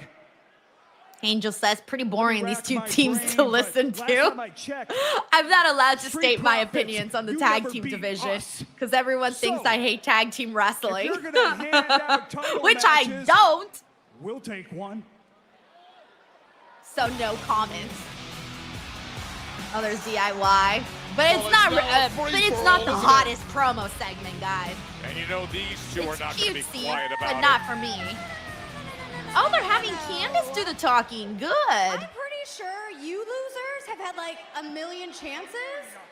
And you nerds, didn't you just get here? I'm so glad they're having They Candace just do the got talking here. for them. See, I think you just got here, so why don't you do us all a favor and just shut up, Candace? Hey, you shut up, idiot, okay? You shut up. The reason we had to bring in my beautiful wife here is to even the odds against whatever this is, okay? It's obvious. Everyone can see. There's a conspiracy in the tag team division to hold down the BTT ITW. And now, with the Wyatt 6 showing up, What is Johnny Gargano saying? We don't talk about them. Forget that you said that. Scratch that. Back to business. You have all killed the tag team division that we built. Matter of fact, let's hold a moment of silence right now for the death of the SmackDown tag team division. What is Everybody happening? Stand up. Bow your heads. A moment of silence. A moment of silence begins now. Not that. Oh, there's the Wyatt 6. Okay. Oh no! Oh, they're about to get wiped out. Uncle Howdy. That's why they were all in and there the together, you Wyatt know? Six. They can all get wiped out. Rowan takes out Motor City Machine Guns. Loomis off the top rope. A week ago they returned. Joe Gacy double clothesline. Back to Bedlam in the SmackDown Tag Division. Powerbomb on top of Axiom. What is the motivation? What is the reasoning behind these attacks? He got so scared of Nikki Cross. Oh, damn, she really took down Candace. Especially since Candace is so tiny. Terrifies me, as does the rest of the Wyatt Six. Sister Abigail. Oh, I love the way Nathan Frazier took that. He did so well with that.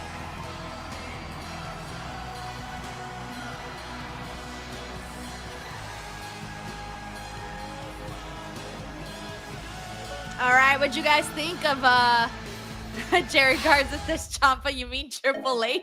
All right, what'd you guys think of that segment? Let's see, send in your thoughts. I'll be pulling some up here right now and see what y'all thought about what we got here.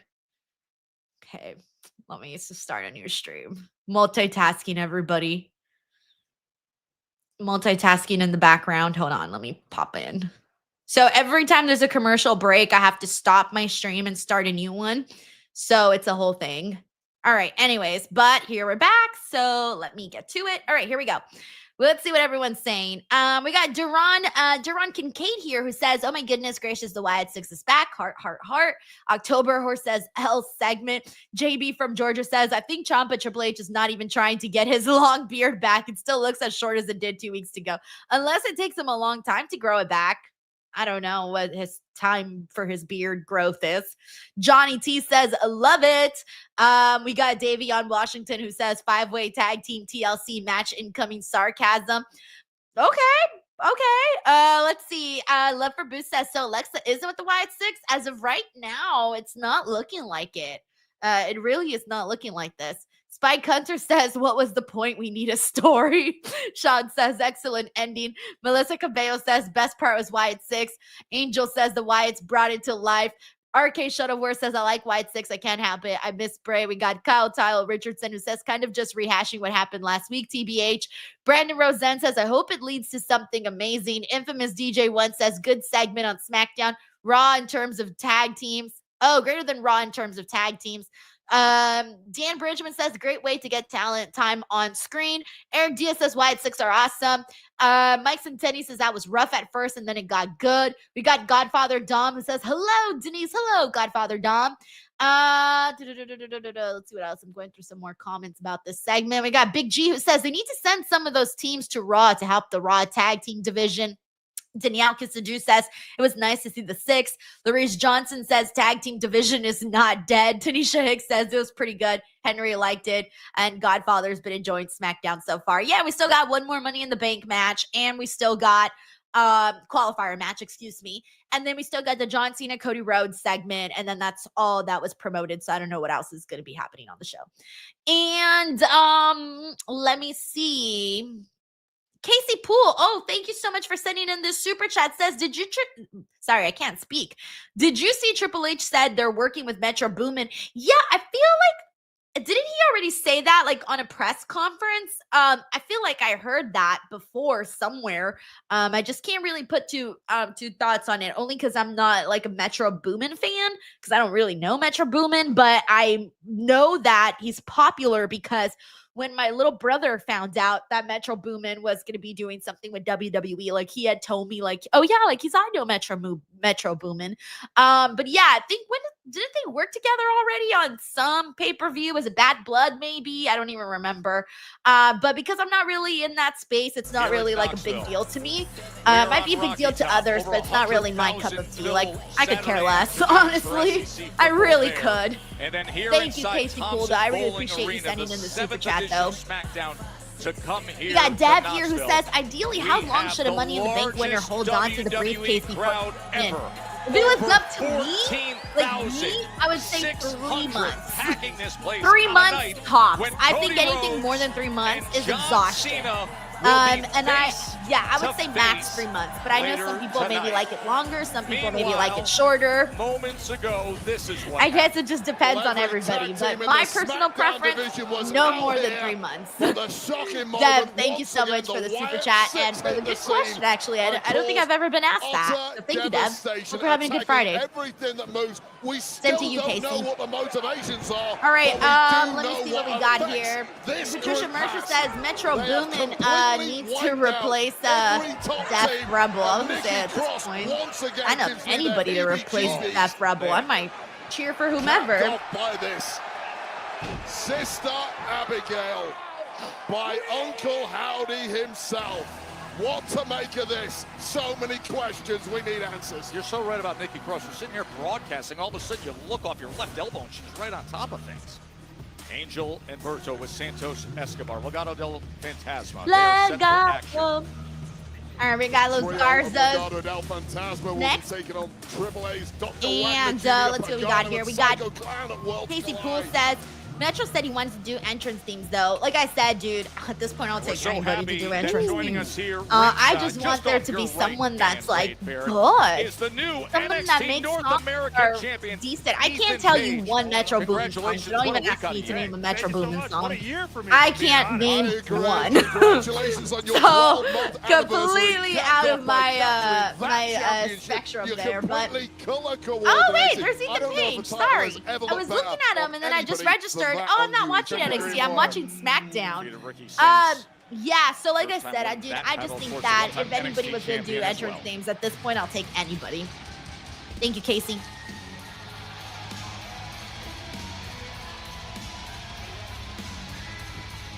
Jay Growl says, Ethan on SmackDown too? I love this show. Tavion says, Metro better than Mid-Rebel. Okay, so... yeah, Chris Chaos is like, what? Ethan on commentary? Yeah, for real. It took me a second to process that. Like, I was looking at Ethan Page, but I wasn't processing that he was on SmackDown. IBN Jones says, Metro got Drake and Kendrick Lamar on the Billboard 100. Ooh, thank you for letting me know. Like I said, no idea. No knowledge on Metro Boomin here. Like, zero knowledge. Nothing. We got infamous DJ1 here who says, yo, this SmackDown is solid so far. We got love for Boost here who says, they should use the Money in the Bank like the 24/7 championship at least once. Someone hunting down the champ for the ref everywhere they go, planes, weddings, grocery stores. I remember I used to love the 24/7 championship. Like, it could have been something cool, but it just didn't. It was cool for like a minute, and then it just like faded away. But I remember as a kid, I was always a big fan of the Hardcore Championship and see people like get people in different places. Like, I was always really into that. I would probably cry. Like, I don't know. Part of me would love to see them bring back the Hardcore Championship, but then, like, with this now, like, super corporate WWE, I don't want them to ruin my memories of the Hardcore Championship. I like to look back at the Hardcore Championship fondly. I would hate for them to, like, bring it back and then just, like, ruin it. So I'm going to say leave it. Leave it where it was at so I can still have that nice memory. Okay, so let me see. Ooh, is he ever bouncy? The young rising star. I didn't even realize it was going to be Ray and Javon versus Los Garzas. Okay. I like that. We got David Primero here who says Naomi needs to win Money in the Bank more than Rox, Julia, and Vaquer. I think it would elevate her more as a heel, and she can cash it in on Tiffy at SummerSlam. You're onto something, David. I would not hate it if Naomi won. Stephanie Vaquer is hella popular. She's going to be popular with or without the Money in the Bank. Roxanne, same thing. Julia, same thing. I do think Naomi could use it a little bit more.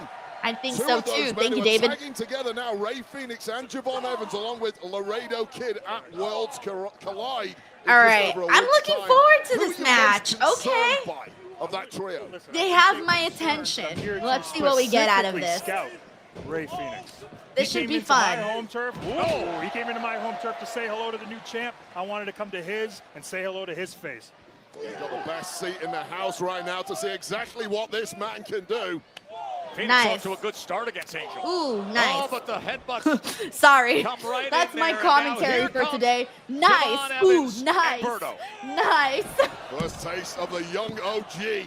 I feel like if I was a commentator, I would probably that would be my word of choosing. Nice. Javon Evans, who on that WrestleMania weekend was in that memorable triple threat that Obafemi took, stand and deliver. Now here he is with Worlds Collide right around the corner. That is going to be a thriller. We got Jolie here who says Javon is the beast, the young OG. October Horse says Javon has crazy talent. Chris Carroll says, isn't Javon the one who Ethan broke his jaw? Yeah, they had the whole broken jaw storyline that Ethan Page broke his jaw. Yeah, so they have beef. Javon and Ethan, they have history. And then Javon and Ray Phoenix are both in the Worlds Collide match, along with Laredo Kid and Ethan Page for Worlds Collide. Anniversary. How come Ethan Page has had so much success so quickly? Beautiful. People get it wrong. They say that I take beautiful. shortcuts, but actually I just choose the right road to travel on, and it's led me to a lot of success. Nice teamwork there with Javon and Ray. Very nice teamwork. For that success. Berto nowhere to hide. Into the cover. And Berto able to get that shoulder up. Great action early on here. All right, and we're going to a commercial break, but I still have the audio, so it should come back in a second, and we will be good to go. We got Dre Gals here who says, if they give them at least 10 minutes, they will get this awesome chance because everyone can fly. Because your boy is bouncy. Casey Poole says, y'all seen this chemistry, though, for reals. Cyclops is better than Wolverine, since I expect great lucha things in this match. Melissa Cabello says, is Javon a face or a heel on NXT? He's a baby face. On the CW on Tuesday at NXT. Oh, nice. Hey, Moe Beth, thank you so much for tuning into the chat. We also got RT, we got Jay Mosco, Super Fro's been chilling in here. And everyone always looks forward to seeing this beautiful, Austin Wright. Smile. One of the most popular men on the planet, according to social media. Shows. I haven't planned anything. How can you not be blown away with what Ethan Page has achieved in Orlando? Stress levels have risen, everybody. My stress levels are now about right here. They're about right here, stress levels. Against the young Javon Evans. Big G says Worlds Collide is starting at 3 p.m. on the East Coast. Doubling up the kick. Yeah, it's starting pretty early, man. Like usually very, very early. This is how they usually do when they do those. When they do both NXT in the morning and then whatever pay-per-view afterwards. Usually for WrestleMania. Chris Chaos says, "Are you going to the LA shows, Denise?" I'm just gonna do the media stuff. That's usually what I do. It's just the media stuff. I haven't decided though if I want to go to Money in the Bank and be there in person. I might, just so that I can go to the press conference afterwards. I might actually go this time. Cool, calm, and collected. We'll see what I do. I'm not really too sure what I'm gonna do. Thank you, Chris. It's just hard because I'm really trying to like stream on my channel during the shows, but then also be there for the press conferences. It's just that was incredible. It's hard to do it. One of your opponents from Worlds Collide a week from tomorrow. Surely you must be it's just not ideal. Like I tried to do it at Elimination Chamber, and I did do it at Elimination Chamber. But the thing that I didn't like though about doing it at Elimination Chamber was that I had the stream and you guys were getting the audio from the Peacock, but I was seeing the reactions and everything in person. So I felt like it was not in sync because you guys were getting the audio from the broadcast and I was watching in person. So me and the audio were not in sync. So I felt like that made the watch along really hard to do. So I wasn't in love with doing it that way, like at all. And then it was also hard for my editors to try to put clips together because it was like I was reacting to one thing that had already passed. It was just like very, very, it wasn't ideal to do the watch along in the actual building. Desperately needing that tag to a fresh Phoenix on the outside. Thank you so much, Chris Chaos. It says, I love the streams you do. Thank you, thank you. Thank you so much, Daniel Simmons. Thank you for the love. Hey, Green Young, nice to see you. Casey Clark, thank you so much. Smackdown debut. Tiger Claw says, Denise saying the Peacock always pops me. Why? That's what it's called. The Peacock. In between the ropes. Absolutely. That's what it's called. Torturing Javon Evans. And let me ask you this, champ. Ethan Page next to me, who's joined us for commentary. How concerned are you at the All right, we're back though, by the way. So they should start speeding things up. Worlds Collide defending that championship against. Oh, you're talking to a Canadian-born, American-made, American-made, greatest North American to ever hold the North American Championship. I don't really care where these wrestlers come from or what they wear across their face to cover their ugly mugs. Their ugly this mugs. championship will be staying with me. Ethan Page going to attempt to defend that NXT North American Championship. In 8 days, it's a fatal four-way match. Javon Evans, who's in there right now, taking damage. Ray Phoenix, his tag partner, and Laredo Kid from AAA, the cross-promotional Worlds Collide. Well, I'll give some credit to Javon Evans there. Los Garza connecting with that Garza special. Wasn't quite enough to put the young OG away, but he is fading, and he's fading fast. And once again, Santos Escobar, perhaps inspired by the champ, sat at ringside barking orders to his men. The results for Los Garza of late have not been good enough. Need to step up in a big way ahead of Worlds Collide. Javon Evans has to dig really deep here. All right, let's speed this match up again. We had a nice rhythm. Let's slow down. Inches. Just what are you Head it laughing at? back It's just up. a matter of inches, but what effort, Ethan? Oh, every inch Tag, matters. tag, Just tag. brilliant there from Berto. Great reactions, but didn't have the reactions super kick to there. block that last second kick there from Javon Che Growl Evans. says The every inch window's matters. Quote open. Ethan Page Ray Phoenix 2025. is ready, and this place will come unglued if Janica this said, tag finally "Please, happens." Page." Both men down. How are you guys seeing Here Peacock? comes Phoenix. Do I emphasize the... Never mind. I'm not even going to say what I was going to say. Springboard. And a stomp. Nice. Ooh, I love when Phoenix doing does it his all on his own right now. fast This little might kicks be like what that. You have to look forward to a week from tomorrow. Oh, a step up Hurricane I Rana. saw there, but ooh. A week away, Ethan, the fatal four-way. Damn. I could just see Ethan Page intently analyzing every single move of Ray Phoenix here. I told you I came here to scout. Nice. Oh, the double Beautiful. spring moonsault. And the save. Raising from his bag Berto. today. He was Berto like, y'all just thought I about was in the nick of boring? time. Suck it.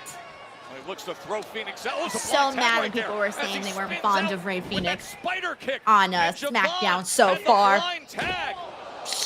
Ray Phoenix is the Legal man. now is Javon Evans. Oh, did you see Javon how got far some away? distance with that. Springboard Some really nice crossbody distance. from miles away, but then taking the kick. This match was fun. Come Javon on, crowd. Evans does not fly. That man floats. He must have helium in his Okay, veins. the crowd heard But me all because everyone four started men now applauding. wiped out. Let's take a look. Because I was going to say, this at match this is very athleticism. lively. First of all, from the luchador Rey Phoenix, who thought he had it won. No, not today, thanks to Berto. Yay! We got this All is awesome four Of chance. our competitors Right on down cue. and struggling to get back to their feet. Dan Are Bridgman they says chanting the this is P. awesome because I'm sitting out here with you guys? No, that would be the action in the ring. But keep up that I- confidence for another 8 days. Might be wrong, Tess, but I'll let you have it. I'm going with Danica Ethan says Page you on this pronounce it one. like it's So two it's words. awesome when he's How in are the you building. guys pronouncing peacock? Big week for Ethan Page. As he Peacock. says, a big year for Ethan Page. Peacock. No, it's a big week for the industry when Ethan Page shows up. Get it right, You're Joe. dang right. Peacock. Huge week for NXT, too. Ooh. You know what? Screw it. I like the way I say 3 p.m. peacock. Eastern time on WWE's YouTube channel in just 8 days. That spectacular day of action on June 7th. Both men back on their feet. Center of the ring. I am Back happy and with my forth they go. peacock Javon delivery. Evans. Nothing fancy now. It's Pause. all about brutality. Wait up. Oh. Look at the body control and then sitting out and looking to put it away right here, but Evans Okay. finds a way. Yeah, Angel just I'm about telling you, this has been a overcoming fun that matchup. unorthodox offense. And Ethan Page is shocked by what he's seeing. I'm surprised he kicked out of that. To show you how deep Javon Evans can be. Casey It's Fool not all says you call it the flashy with him. peacock There's in the some same real way grit my grandma inside says that the young man. YouTube. Just 21 years old. Actually, my husband also makes Oh, fun you of me know because what I they're always going say for the here. internet. We've seen it before. The trying to internet. line it up. He's like, But just say instead, online. And I'm here like, no, comes it's Phoenix. the internet. Phoenix knew exactly what was coming there. and The he internet. had to stop it in its tracks. Well, this one was Tiger gonna Claw get Gaming away says this match from is the all team of gas, no Javon brakes. Evans and Rey LFG. Phoenix in a hurry. Nice. Tightrope and the stomp. All right, there goes Javon. Javon, what fancy And shit you got now for us? Javon He goes is to the gonna very top, too. fall. Woo! Oh, my! Come over here. Keep this in the ring, please. There are some Javon moments where you Evans just gotta is say out that of was his pretty. damn mind. That was pretty. Oh, you looking at me? You looking at the champ? I will be surprised if they start pairing up Javon and Rey Phoenix a little bit more because they're kind of killing it today. They're kind of killing it. Hey, what's up, Rubes? Thanks so much for popping in, representing the Busted Open Nation. Oh, no, Ethan Page! Don't tell me Ethan Page is gonna ruin this effing match. No, Ethan Page, no! Take him out. Take him out with his fancy shoes and his fancy blazer and his fancy glasses. Okay, good. Oh, I think, oh wow, are Garza's actually getting a win? Nope, never mind. Attempted to steal a quick one was Berto, but too fast is Javon Evans. Jesus, Javon. Jesus, Javon. All right, he's about to finish it off. Sorry, Garza. You're back to getting no wins. Oh, wait, never mind. Maybe I'm wrong. Distraction from Santos Wait, Escobar. there's Referee did Angel. not see a thing. What in the world is Ethan Page doing? Well, he shouldn't have squared off to Ethan Page, who was minding his own business. Oh, yeah. Oh, I like how you took that. Oh, man, they're going to get a win. Wow, the Garza's got a win. That was a spectacular We don't see show. that often An around absolute here. But it's all really thanks to Ethan Page, though. It's all really thanks to Ethan Page. But that was a fun match, though. A really fun matchup. I thought Rey and Javon just, like, killed it together. Like, they had great timing with one another. Like, considering they've never teamed up before and considering that Javon is still so young, they had a really good in-ring connection between both of them. Like, they were in sync, bro. They were Well, in he should have sync. focused on his match instead of squaring up with my guest at ringside on commentary. You gotta be Ethan kidding me, Page Wade Barrett. minding his own business. Guest on commentary. Blew open the Oh, that's the entire most match. hyped I've seen Joe Tessitore. That's a great thing. I don't think I'm I've not gonna ever seen complain Joe at all about Tessitore Evans, but he should show have minded so his much own business, then reaction. none of that would have happened. Oh, and we're getting the Wyatt 6 glitching. I think we're gonna get a video.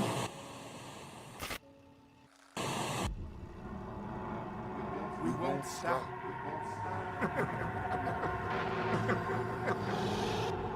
Not till we get what's old. Okay, we got a Wyatt 6 little video there, a quick little clip. We've got an appearance from them today, as well as a little clip there. Michael Logan here says Javon's future is so bright. Yeah, I agree. Yeah. All right. Let me catch up here with some of the super chats. Let's see what we got here. We got David Primero here who says, do you want Mariah to take the title from JC and join Fatal Influence, or have her on the main roster to feud with Tiffy? Thoughts on Ricky call-up? So I do think we might see Mariah May on the NXT. If Mariah May goes to NXT, I would prefer for her to kind of be on her own. I wouldn't want her to be like the new leader of Fatal Influence or anything like that. I would want her to be on her own. If she did go to the main roster, I would love to see her feud with Tiffy. But I don't know if they would get to that right away, you know?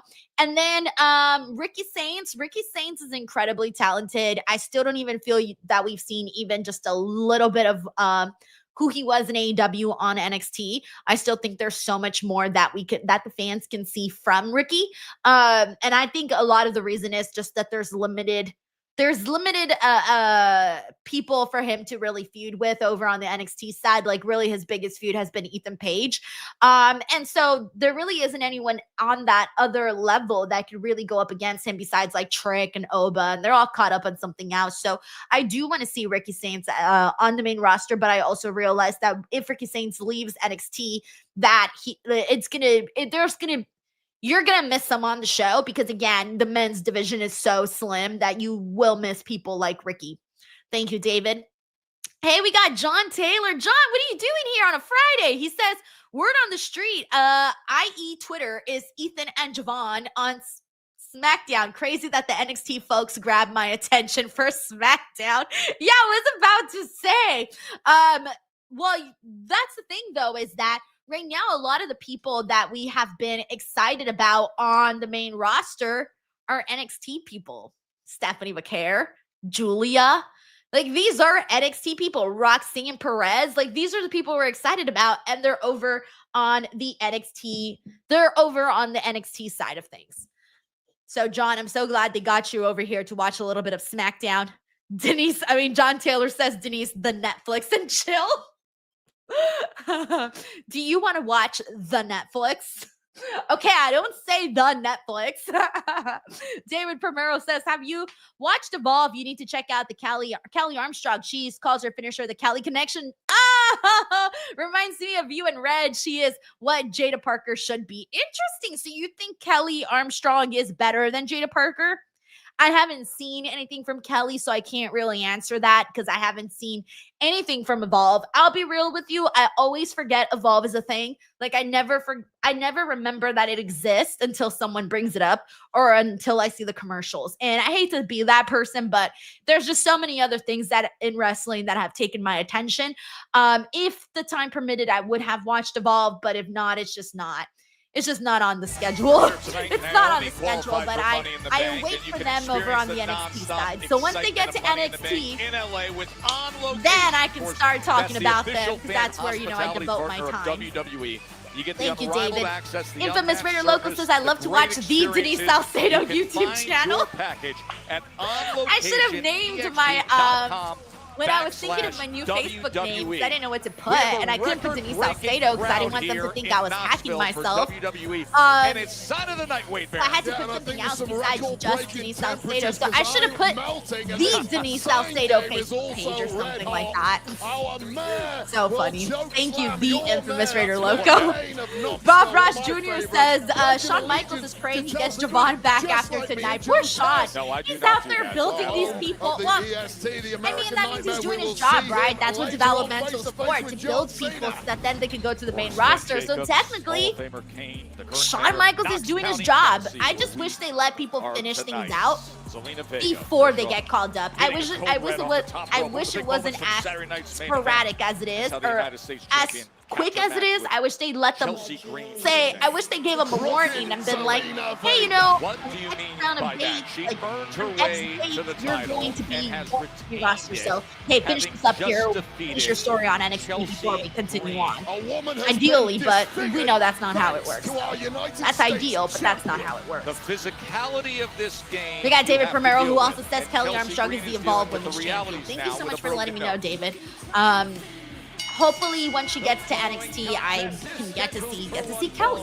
Thank you, David. Making her way to the ring, accompanied by Chelsea Green and Piper Niven, representing the Secret Service. Alba! Thank you, Patricia. Thank you.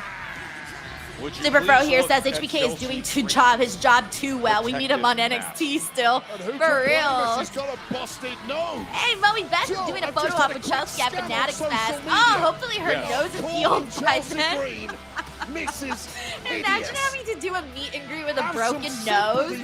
I would be Listen, devastated. I give credit to any warrior who Infamous steps DJ through the One ropes says Chelsea is to so see the over. bruising Eric Diaz says I love around Chelsea. the She's eyes. so You can funny. see the broke. I don't need. All I right, don't what did need they? this. Oh yeah, I don't need Zelina Chelsea on and stick. Alba. This match was made earlier today. Wow, you hold it in front of your Please face. You take look this so home. much I'm sure better. you want it as a collector's I'll keep item. that one. Yeah, they're going on eBay later. Oh. Nice. And look, here's the deal. When it comes to the Secret Service, you don't desecrate the breathing apparatus of an entertainment goddess like Chelsea Green and get away with it. Oh, the screen went black. Exactly what she's Okay. employed to do right now. We got Jerry Garza who says I'm surprised Oba Femi hasn't been called up yet. He's he'll be there at some point. He'll be there. Who answers every call. Bro, if they took Time everyone and that again, could so be on the gritty. main roster right This is now, one she should I don't not know have who done, the so hell she would should be have on stayed NXT. home, Like where it's legit, much I don't know who would be safer on that because show. Alba Fire is not going to let you Clarice get away Johnson with says what I you do feel did bad at for Saturday Chelsea night's main Green event because to of her Chelsea nose. Green. I do too. Alba was trying to go for a sidewalk slam, instead counter into the head I scissors. feel like And we're into gonna the cover have a new quickly is United Vega. States champion soon, though. Alba's been in It just with control all early of on, these but new these call-ups, like moments with Zelina Vega the where she can bar is try just to gonna be counter and set try a to be lot crafty. higher. Well, she's always fighting from underneath. Oh, yeah. I I don't also mean feel this bad for the impolitely, Secret but Service she having is to undersized, much like her wrestle in mentor, those Rey damn Mysterio, and suits. it's never really They look caused him so any issues. uncomfortable But this is to a wrestle in those highly suits. motivated Alba Fire, the veteran Scotswoman with a major mean streak and a point to prove this Oh evening. shit! Just front of realized I had a Chelsea Green. call from Incredibly skilled, of course. Facebook. Lovely. Missed Another it. opportunity Completely for missed the Zelina. call from Facebook. She was able to counter that attack from Suck it. Alba Fire as well. Zelina Vega has been a major thorn in the side of the Green regime over the past several weeks. Handing L after L after L. Well, that has to stop tonight. There's the victory against Piper Niven, the 3 consecutive victories against Chelsea Green, what we saw at Saturday night's main event down there in Tampa, retaining the Women's United States Championship. And now Fire turning it right around into that corner and slamming Zelina Vega. And you just see every single time Vega starts to get a little head of steam, she gets shut down by the much more powerful Alba Fire. Rana, she puts herself in position, and Alba Fire rolls out of the ring. We'll regroup on the outside. Piper Niven, fellow Secret Service member. John Taylor says a real Tactics person and finally attempts to tactics call Denise from that are Facebook, paying and off. bad Yeah, luck like Denise is that. on a stream. I know it has. What do you It, call believe a it or not, it has nothing to do with my hack pendulum page. bullhammer? You think it would, but it has nothing Right to to do with the that. jaw. Should have aimed for the I actually nose. just told them that A little payback. the issue that they were Yeah, calling a me little for has payback. already been Teach Zelina solved. a It's just valuable nonstop lesson. issues, guys, with Meta. And again. But it's fine. Oh! Zelina Vega good. able to counter It's that okay. and put her in position. I feel like at this And look point at they're gonna just be Chelsea's like, up we're on the sick of apron. hearing from She's Denise. lined up potentially for a 619, and Chelsea gets up on the apron. Well, Chelsea And has then a Piper major trips problem. her up as she was revving the engine. Piper's so proud of her There you actions. go, devastation. She's like, that one was very yeah, close I to the did nose that. there. And after right all now, that, we So are funny. pledging Would you please allegiance sit down, to the Wade? Green regime. So funny. Thank you so much for the kind comments, Javier. All right, we are on a commercial break, so let me get into some of the. We got some super chats. Let's see what everyone's saying. We got Mr. GRK Chef 13 who says, "Love to see Jordan Grace and heel Naomi go at it." Ooh, yes, that would be so good. You know who I else want to see? Jordan Grace and Nia Jax. I want to see what that would look like. You know, like what would that look like? Nia Jax and Jordan, I think would be interesting. I mean, a lot of matches with Jordan, but that's one of the first ones that pops up in my head. Thank you, Mr. GRK Chef 13. We got John Taylor here who says the running joke working in IT is when a user puts in a support ticket saying the internet is down and smart ass me will be like the entire internet. That is so, you know what? These UIT people, savages. Nothing's worse though than when you have to like reach out to an IT person and they tell you just to like reboot, and then you reboot and your problem solved and you're like, well, now I just look stupid. Thanks. Even though you probably tried to reboot before and then it didn't work or whatever, but nah, it's so funny. Oh shit, they're calling me again. Crap. Hold on, guys, really quickly. Hold on.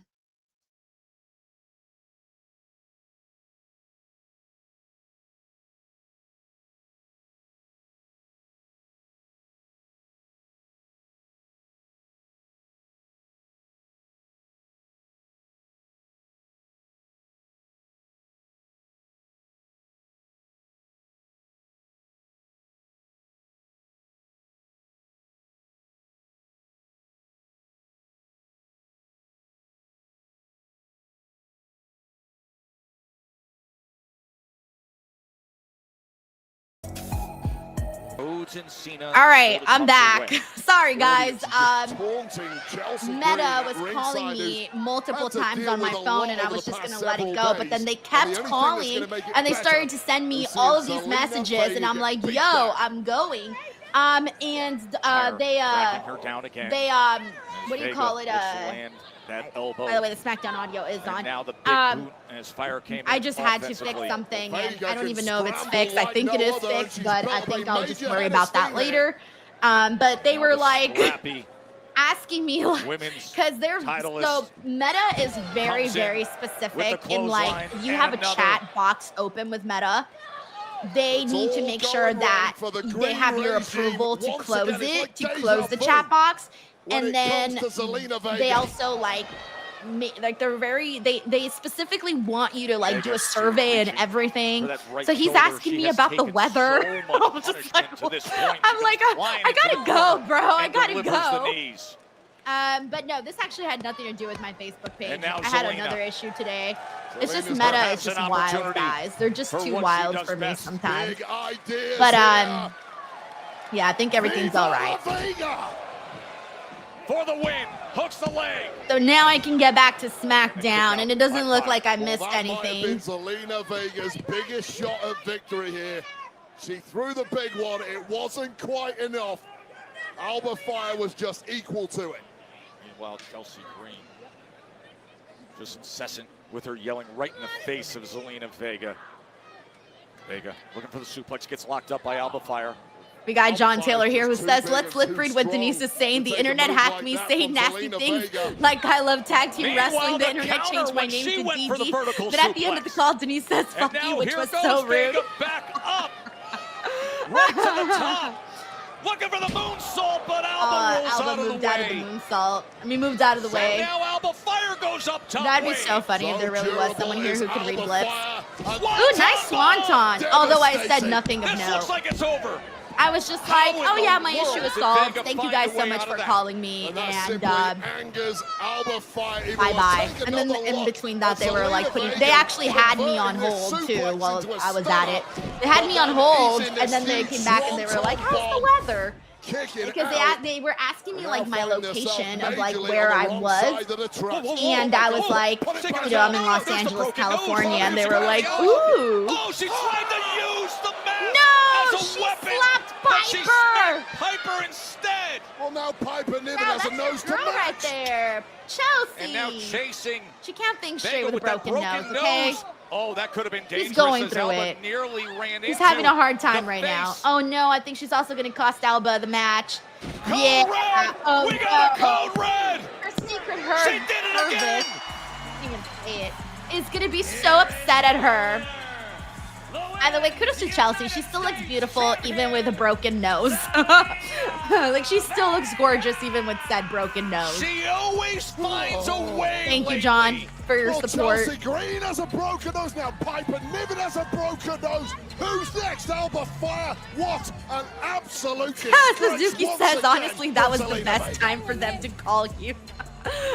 Yeah, no, my hacking issue, they haven't resolved that shit. Are you kidding me?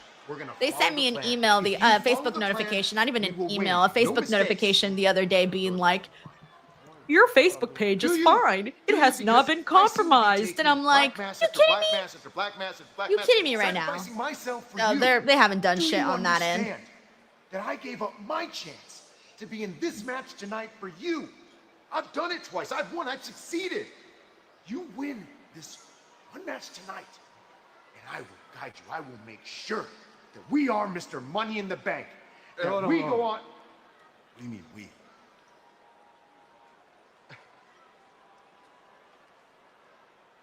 Who do you think got you in this position?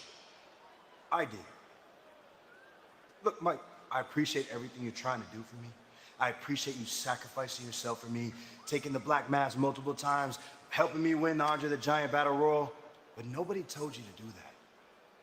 Look, I'm gonna run the play exactly like we designed it. But what brought me to the dance is my talent. It's the fact that I go out there and I do it better than anybody else does. I put up 40 points on the board on a bad day. I'm him. And I need for you to let me be him. Are they ending this whole Miz Carmelo thing? Hasn't really gone anywhere. The most we've gotten out of it was the Miz taking all of those black masses from Alistair. Other than that, like, there's really not much. Infamous Ritter Loco says, did you answer the phone like, hi, I'm the Denise? What's next for I'm the Priest? Denise. We will hear from him Honestly, live. in my situation, I should. Like, I'm the real Denise. What's up, bros? Thank you, Infamous Ritter Loco. Fanatics Fest. I'm excited. I've never been to a Fanatics Fest, although I'm pretty sure it's going to be just like a mini WWE world with sports mixed in. I'm like, with sports mixed in? So yeah, I actually can't wait. I'm excited for it. And plus, I haven't been to New York in a minute, and I love being in New York. So I think it's been like a year since I've been in New York. So I'm excited to return to New York for sure. All right, we're in a commercial break, so let me see what everyone here is saying. Let me see what's going on here. Send in some thoughts, guys, some comments, anything, so that we can start a conversation. Let me see. Infamous DJ one reminds me that the Miz helped Melo win the Andre the Battle Royal. It doesn't really really mean anything too much. Let's see what else we got. We got Ender Buckley here who says, Denise, but The Rock calls me Lisa. Yeah, for reals. Lisa forever. Mr. Grimley says the disrespect to the Miz is unbelievable. We got Mike Centetti says, have a good night. I'll catch the review tomorrow. Thank you so much, Mike, as always. Tiger Claw Gaming says, what in the world would Cody and Cena talk about? Honestly, I have no idea. I have a feeling that they're just going to talk about him returning at Saturday night's main event and rehashing that I think they're just going to rehash what happened at WrestleMania. Maybe Cody Rhodes will talk about how he used that time away to reflect. So maybe Cody Rhodes will catch us up on what he was up to or what he was dealing with, since the days of WrestleMania. And John Cena is probably going to tell him, I don't know what, and he's probably going to shit on the fans again about how he ruined our childhoods, how our childhoods are over and pro wrestling is ruined. And that's probably it. I don't know. I don't know if I have so many, I don't really know what my expectations are. I hope that they kind of surprise me in this segment, but truth be told, I have no idea what's going to be said. Let me see what else we got here. Michael Logan says, Fanatics in New York? No, I'm going to be out of town that weekend. Aw, Michael. Oh, no. Sprun says, did they ask if they were talking to the Dee? So funny. Larice Johnson says, the last time I was in New York City was 2000. I was inside Madison Square Garden. Oh, nice. I love Madison Square Garden, not just because of the history, it being iconic and all, but I also love where it's at. It's right just where a bunch of shit is happening. I don't know why. It just gives like a really cool feel every time you go to Madison Square Garden. I've only seen one show in Madison Square Garden, only one time. It was the Ring of Honor New Japan joint show that they did during that WrestleMania weekend. That was my only time I have ever attended a show in Madison Square Garden, but I had a good time. I had a good time. Oh, and then one time when I was 13, I went to New York and I did a tour of Madison Square Garden. I don't know why, but I did. So 2 times, and that's about it. Thank you, Larice Johnson, for the super chat. Troy Lore says, is Robin joining you for the post show tonight? Yes, Robin will be joining me for sure for the post show tonight. Let me see what else we got here.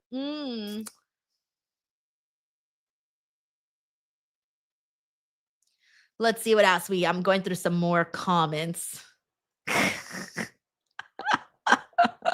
Henry Kieran says, will the real Denise please set up?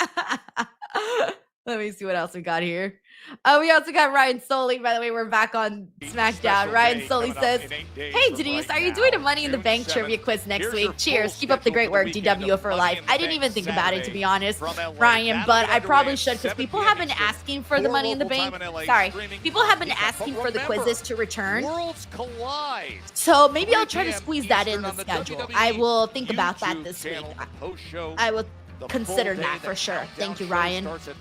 It's so funny because I always feel like the quizzes don't really generate that many viewers, but then everybody keeps asking me about them. So I'm like, okay, I don't know. I always think maybe people don't want them, and then they do. Thank you, Ryan. Even back when I started in All right, let's see Julia's promo. I had one goal.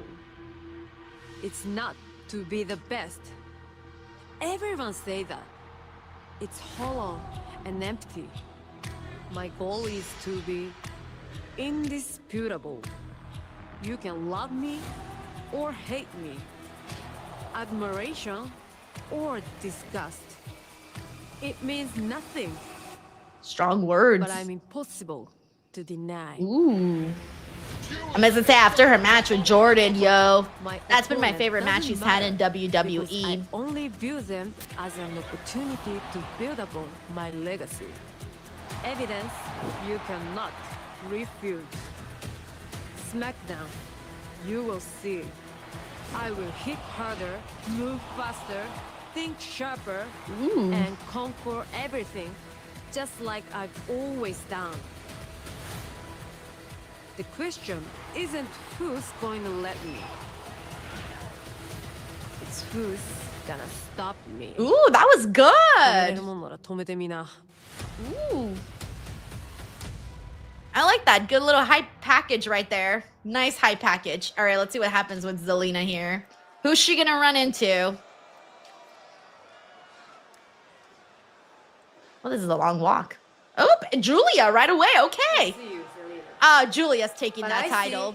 That title more. Oh yeah, she's taking that. Sorry, Zelina. I think Julia's definitely taking that strap. All right, we're on to the next segment. Give me 1 second though. I just need to pause my other recording and start a new recording. I'm on my 7th recording. Usually I do like around 10 recordings in one show.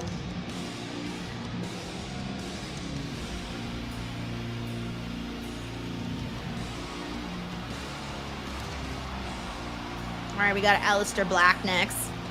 I always like how his segments and Zelina's segments are always close to each other. Oh wait, never mind, Damien Priest. Whoops, wrong one. Wrong guy, wrong scary dude. Wrong scary dude. Wrong scary dude. All right, let me see what I got here.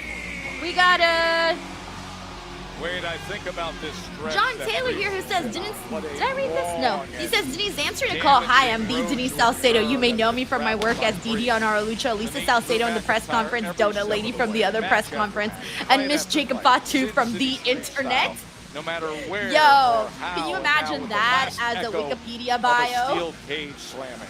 Denise Salcedo from DD as Our Lucha, Lisa Salcedo of the press conference, and Donut Lady from the other press conference, Miss Jacob Fatu from the internet. Yo, if AI wrote my bio, this is probably what they would write.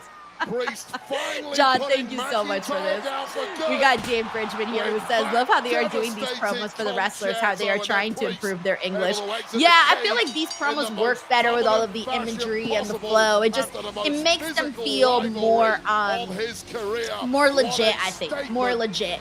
And that's what I've been personally enjoying from those like vignette promos that they do. Thank you, Dan. Tennessee. Ever since I beat Drew on Saturday, it's like I'm breathing in fresh air. Oh yeah, that's right. He beat him at Saturday night's main event in the steel cage match. Where if I lived on a street and we were beefing with another street, that war could go, man, that war could go for years.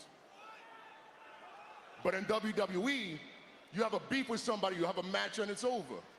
And it's over. You and I, we went well over a year, and that's not normal. But we took that beef into a cage. Now I can feel it. You can see it in my face. Rubes, I agree. He says, I love when they mix the Japanese in there. Yeah, it hits harder. At the end of this war, Saturday night's main event, I gave him a concerto, I walked out the door, and I put his ass in the past. Put his ass in the past. Now, I know Drew is somewhere recovering from his scrambled brains, but I know he's watching. So I want to say something to you, Drew. I still can't stand your ass. But the Drew McIntyre that stepped in that cage wasn't the guy that hides behind his phone on social media. That was the old Drew, the warrior, and I appreciate that. Now, I'm not gonna ask what's next for Damian Priest. I'm gonna tell you, I'm gonna tell the locker room. It's the same thing I wanted when I came to SmackDown, championships. All right. Now, this war cost me an opportunity in being in Money in the Bank. But that doesn't mean I don't have my eyes on a certain champion. Ooh, which champion? Somebody who I have unfinished business with, and a champion that I consider the most badass champion right now. Mm.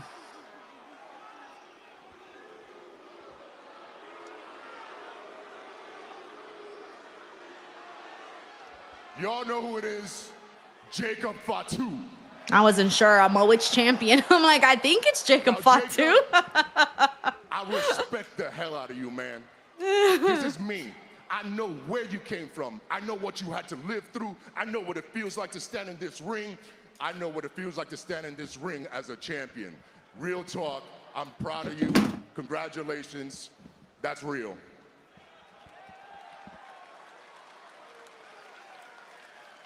What I don't respect is the crew that follows you around. Check that. What I don't respect is the crew you follow around. At some point, you and I are gonna get in this ring, and we're gonna handle business, but that's for you and me. And if your crew, your so-called family wanna get involved, they could catch a fresh one too. I don't want it to be a nickname anymore. I don't want it to be a moniker. I want it to be a fact. Damian Priest is and forever will be El Campeón. Wepa! Wow. All right, well, there we have it. It seems like Damian Priest is coming for Jacob Fatu and his United States Championship. I like that because I feel like you got to make mention of him. You got to make more. You got to make more threats for Jacob Fatu. Like, for example, earlier today when we had Tiffany Stratton and Alexa Bliss approaching her and Naomi approaching her. You want to see the roster go after the champions, and I feel like that's a little bit something more that we could do with Fatu for sure. Oh, and speaking of Fatu,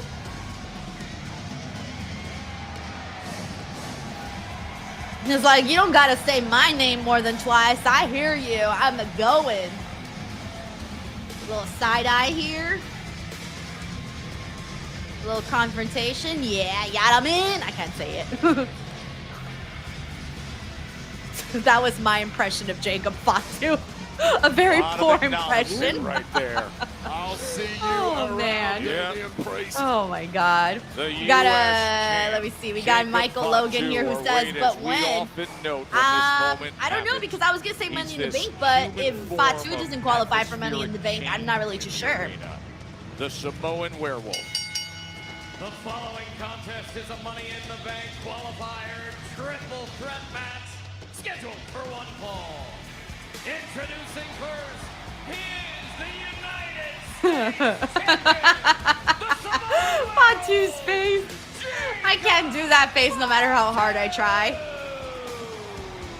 Super Pro says, I thought he was going to say that he was going to rejoin the Judgment Day. Oh God, no.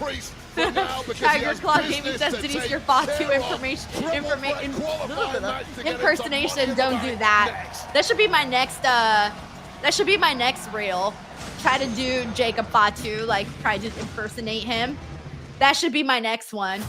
I think that's gonna be easier than trying to do the Thekla spider thing. Odds here says got him in.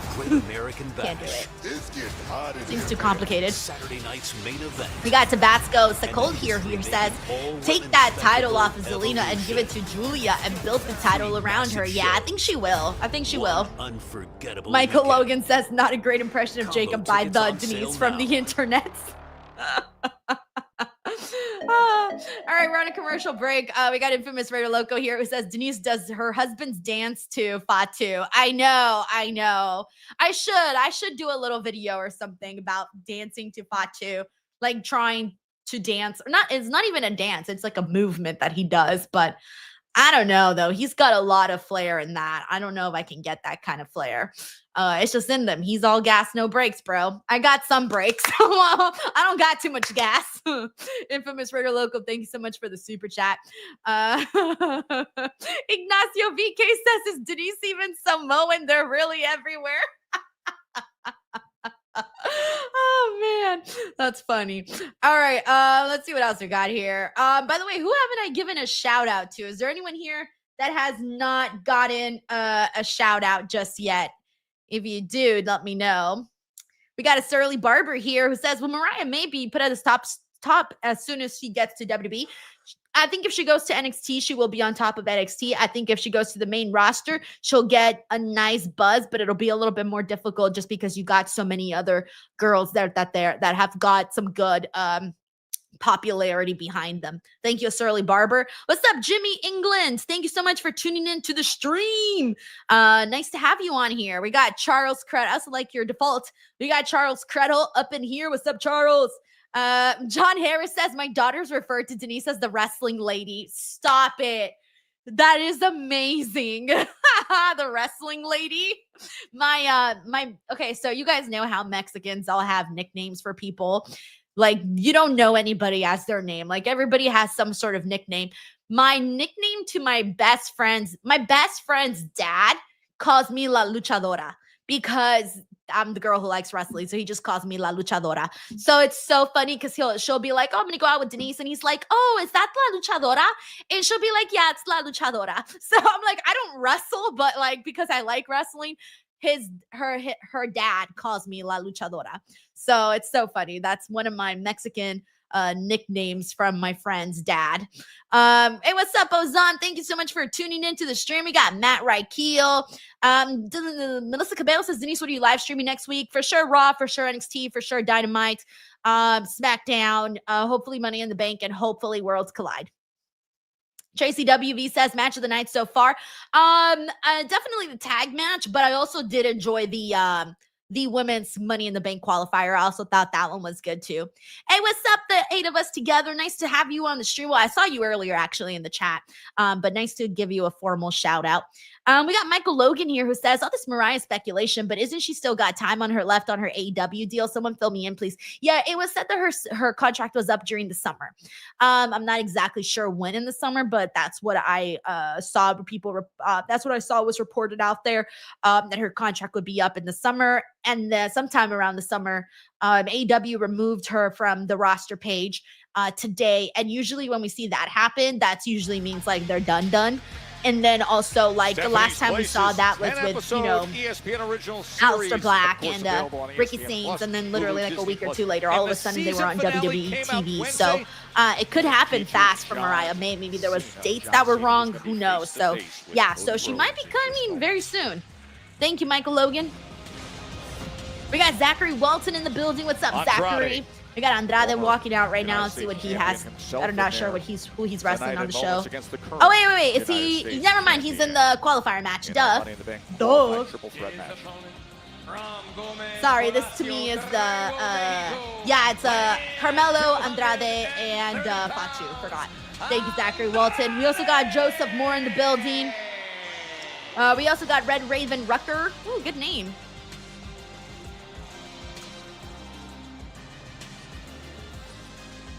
Ooh, this is from Ignacio VK, who says, do you ever have trouble in Spanish because lucha and wrestling aren't seen as different things, but they kind of are in English? No, you know what's really embarrassing? When I forget how to say words in both English and Spanish. That's embarrassing. When I can't think of the word in either language, and I'm just there like, what word is it? That's embarrassing. Sometimes that happens. Or sometimes I'll forget a word in English and I'll only know it in Spanish. Or sometimes I'll only know a word in Spanish and forget it in English. That happens too. And then wrestling terms, like wrestling terminology, is different a little bit in Spanish than in English. Like, I wouldn't know how to say, oh, this person is so over in Spanish. Like, I don't even know how to translate that.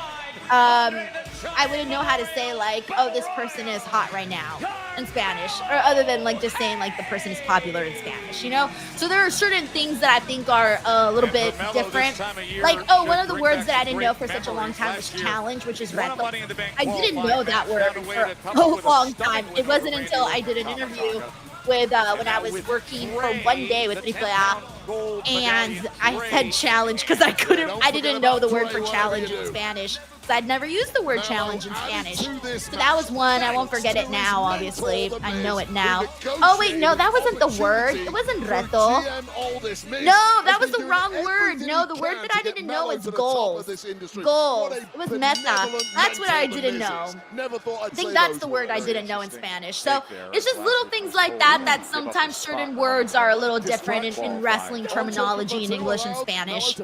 Thank you, Ignacio, for asking. So here's the deal here. We've got 4 of the spots for the men's Money in the Bank ladder match. All right, here we go. I'm looking forward to this. I was looking forward to this matchup. I think this should actually be very good.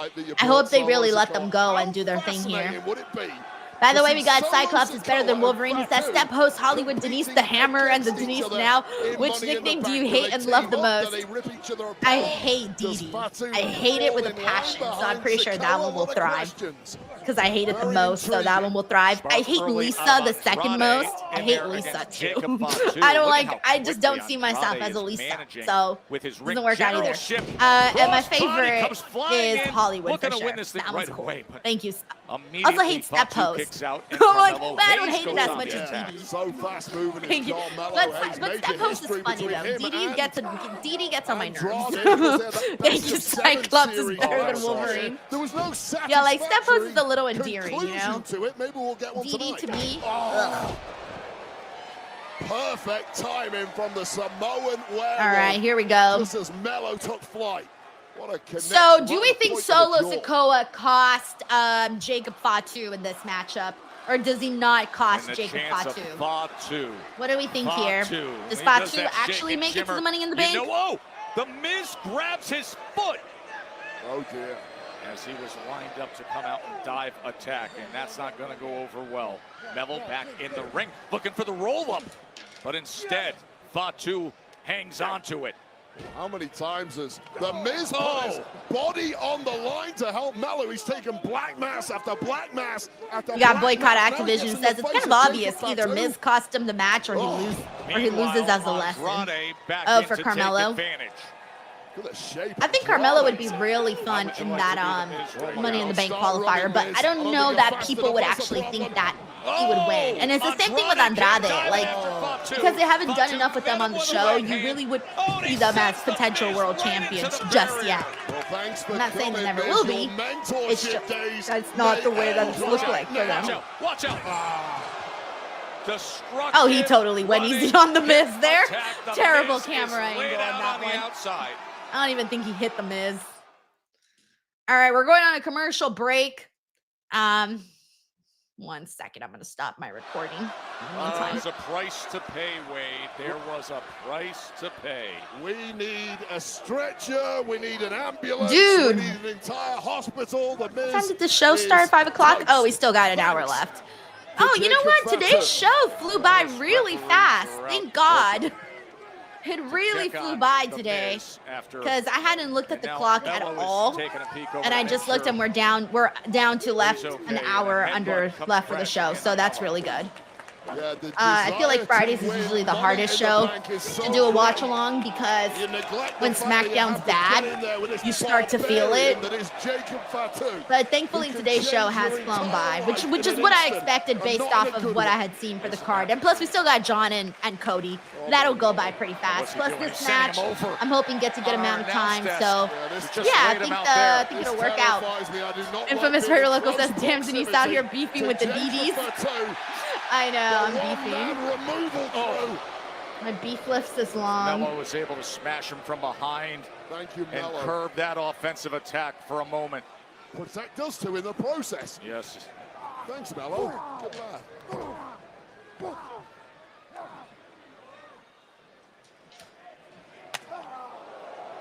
Meanwhile, back in the ring, Andrade and Melo. Remember, for the majority of last year, they went back and forth with their 7-match series that was finally interrupted. Henry Kiernan says, let's remember someone just called out Fatu. That is true. So, like, his trajectory, like, he's already got people, you know, he has to finish out the solo thing. He's going to face JC Mateo at some point. Damian Priest now has to happen. So, there really isn't that much space for him to, like, he's kind of preoccupied at the moment to be holding a Money in the Bank briefcase. But I still think he could go to the actual matchup, though, even if he loses.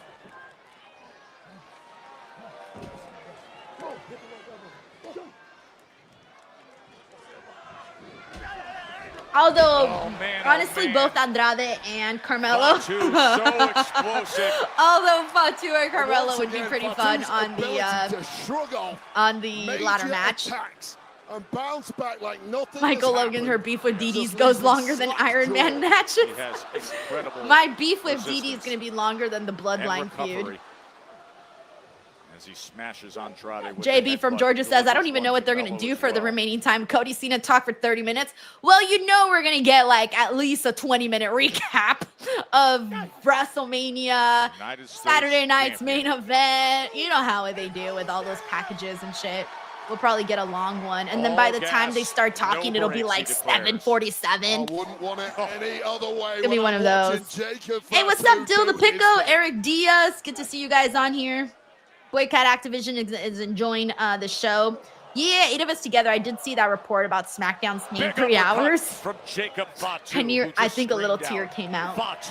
A little tear came out. No breaks as we are in the midst of this men's Money. They haven't like confirmed anything that I've seen, so like I'm still kind of holding out some hope that it'll go back to 2 hours. But let's be real. And Carmelo it's probably not gonna happen. Melo was trying to hold Andrade in the place, but knew he had to get out of the way too from a charging Jacob Fatu. And now all 3 men laid out, weighed up. Not quite. A chance to battle in LA. Who will join the 4 men who have already punched their ticket to men's Money in the Bank? Seth Rollins, Penta, LA Knight, and the dynamic of Solo Sikoa when you consider Jacob Fatu is in this triple threat. We got Jimmy England says he's hoping it's Jacob. Yeah, part of me wants him too because I like him as a performer, so I feel like he would be fun in the ladder match. Jerry Garza says 3 hours long on a Friday night. I'll try. Yeah, that's how I feel too. Ron Sullivan says too much ad revenue. It's a 3-hour show. Exactly. Like you be getting those ad breaks, and ad money.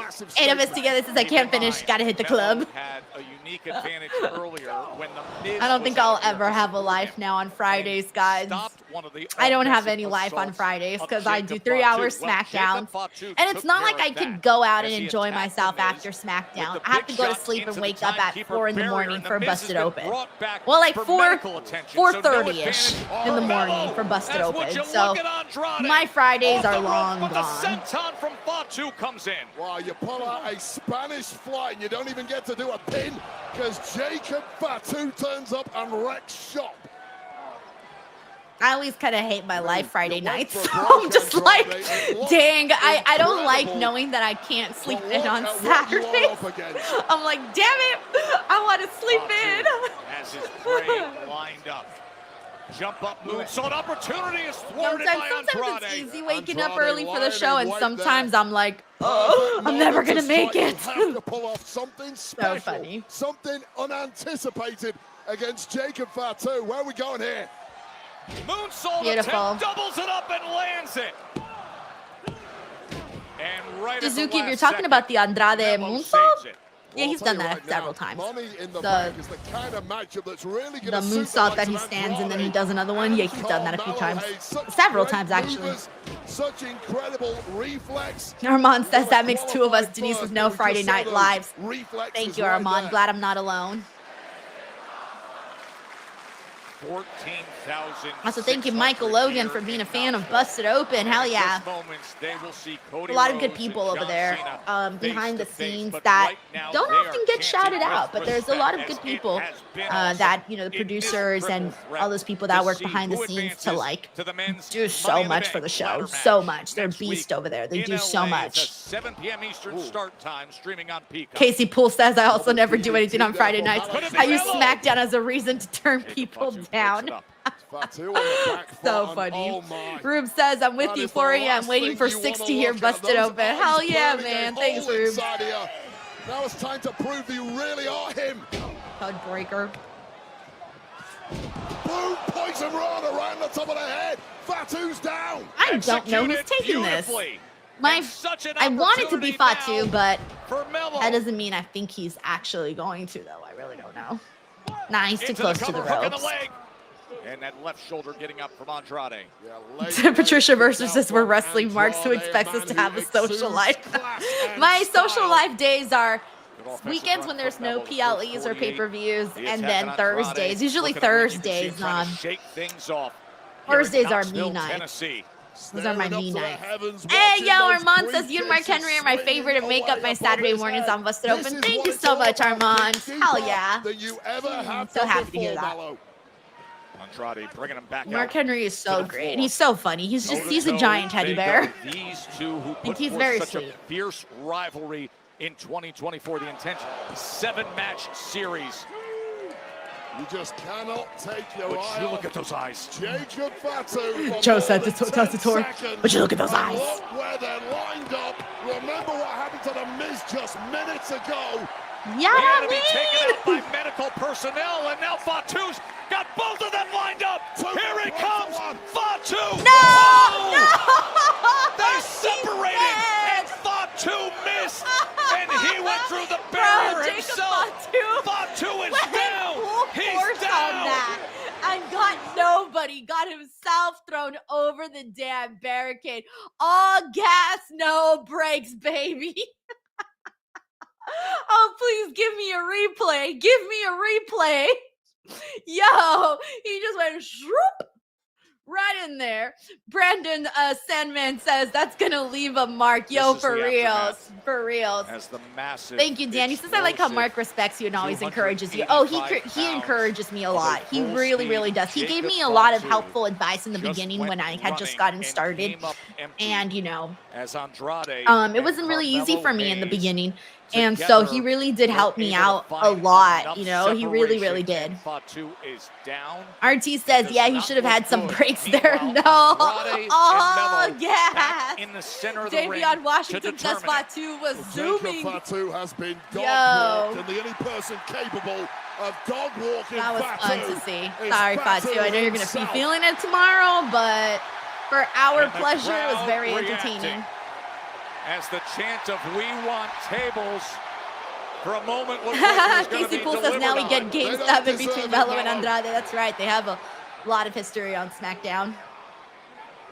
All kinds of tricks being pulled on now. Referee's got eyes on it, but there's no disqualifications here. Still chair in the hands of Andrade. Competitors know it. He gets That may have been done for as Melo Fatu. Yeah, was David smart Primero to says go hibernation low for there Fatu. and Bear take down, that bear option down. away. Maybe that's, oh, we're on a commercial break. I just realized it. Infamous Rare Loco says, seeing Denise in shock with Mr. Denise's true love. Don't worry, I got that icy hot for you.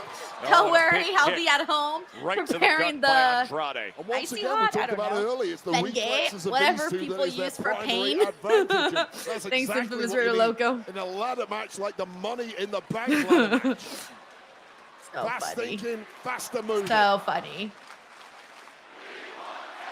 Michael Logan says, oh, a finish finally.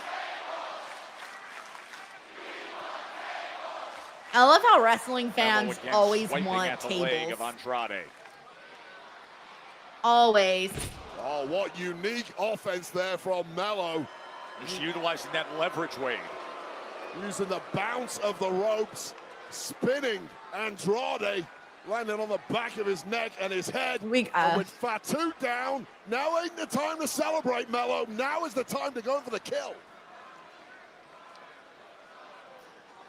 Michael Logan says, what about a ice bath? Sure. Sure. For Los Angeles. Shoulders are down. Count of 2. And commercials are over in 22 seconds. We'll be back in 22 seconds. Clown says, Tiger Bomb way better than Bengay. I'll let it know. Haven't gotten to that point of my life yet, so I'm still good. I'll let you know when I get there. Maybe if I keep doing these Thekla things, I might get there sooner than later. Michael Logan says death taxes and we want tables. Hey, that's good. Michael, you should tweet that. The big that. story that is developed in our men's Money in the Bank qualifying triple threat match is what happened moments ago with Jacob Fatu. Oh, yeah, we've seen finally they show us a replay. Come on, I wanted to see that sooner. Area over the years, but that Hey, what's up, Frederick Cole? Welcome to the stream. He says, did I miss Cody? No, you did not. Fatu has barely moved since. You did miss Fatu going through full throttle into a barricade.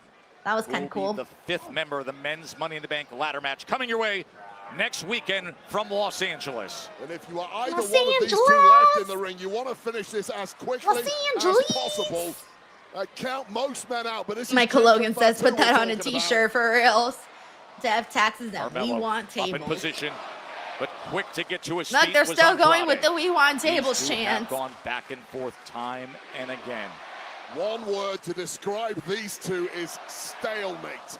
Armand says, Denise, are you planning on coming to New Jersey for SummerSlam? Probably just the media days, Armand, but I'll probably be back at home before SummerSlam. Fatu's back up! Back from the Fatu is back up somehow! Oh, it's like an assisted Spanish fly. Hey, what's up, Shanta? Tom, thank you so much for tuning in. Tremaine Young says, did you miss Randy Orton? Or do I miss Randy Orton? Yeah, we haven't seen him I think, since his last two Swanton is this it? To the cover to get some Money in the Bank. No.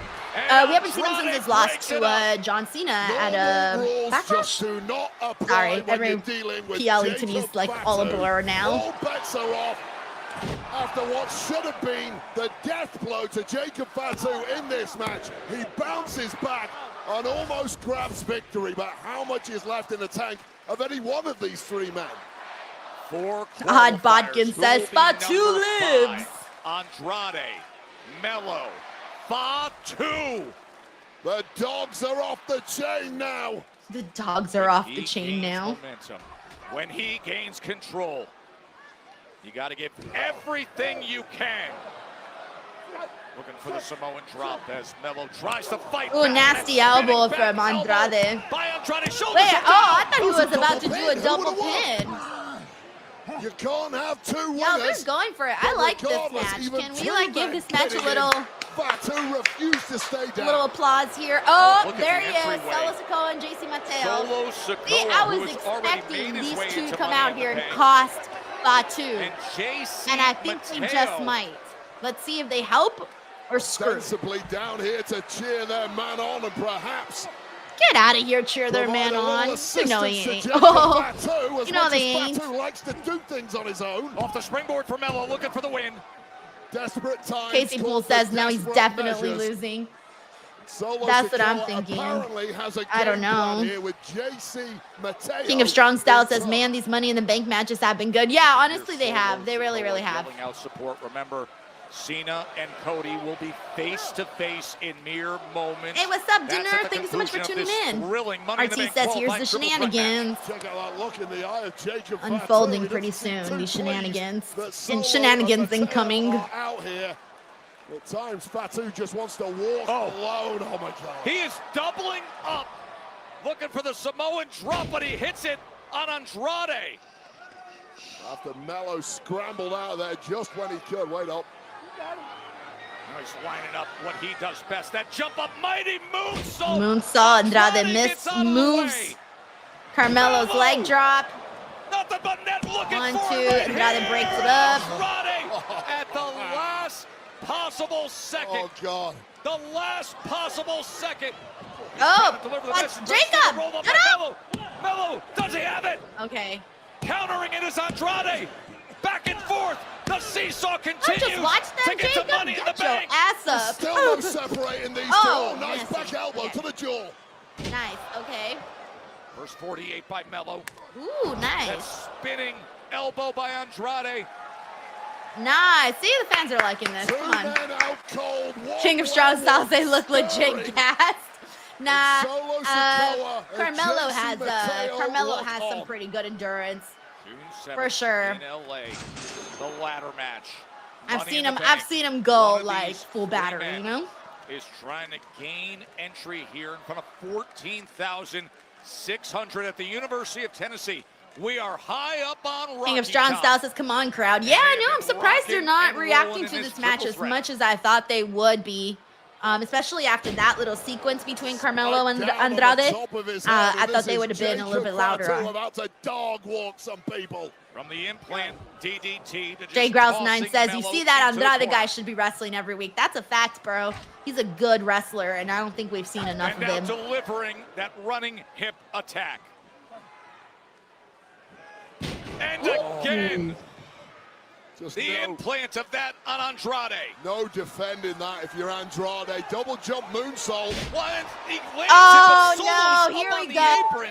Fatu is about to go for the cover, and Solo Sikoa is like on the ring apron, being a cheerleader, distracting the referee.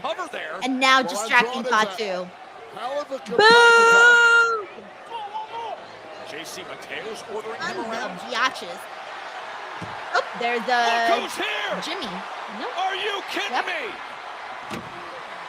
Jimmy Uso has arrived. Oh, Andrade taking Would you look at the ring now with Andrade delivering the message? Andrade delivered the message. Oh, I was not expecting him to win this.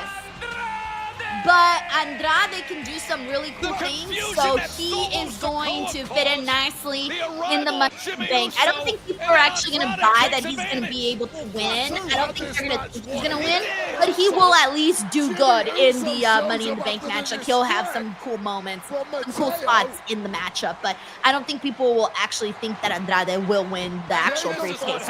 Jacob bounced out of the ring and then connected with the message.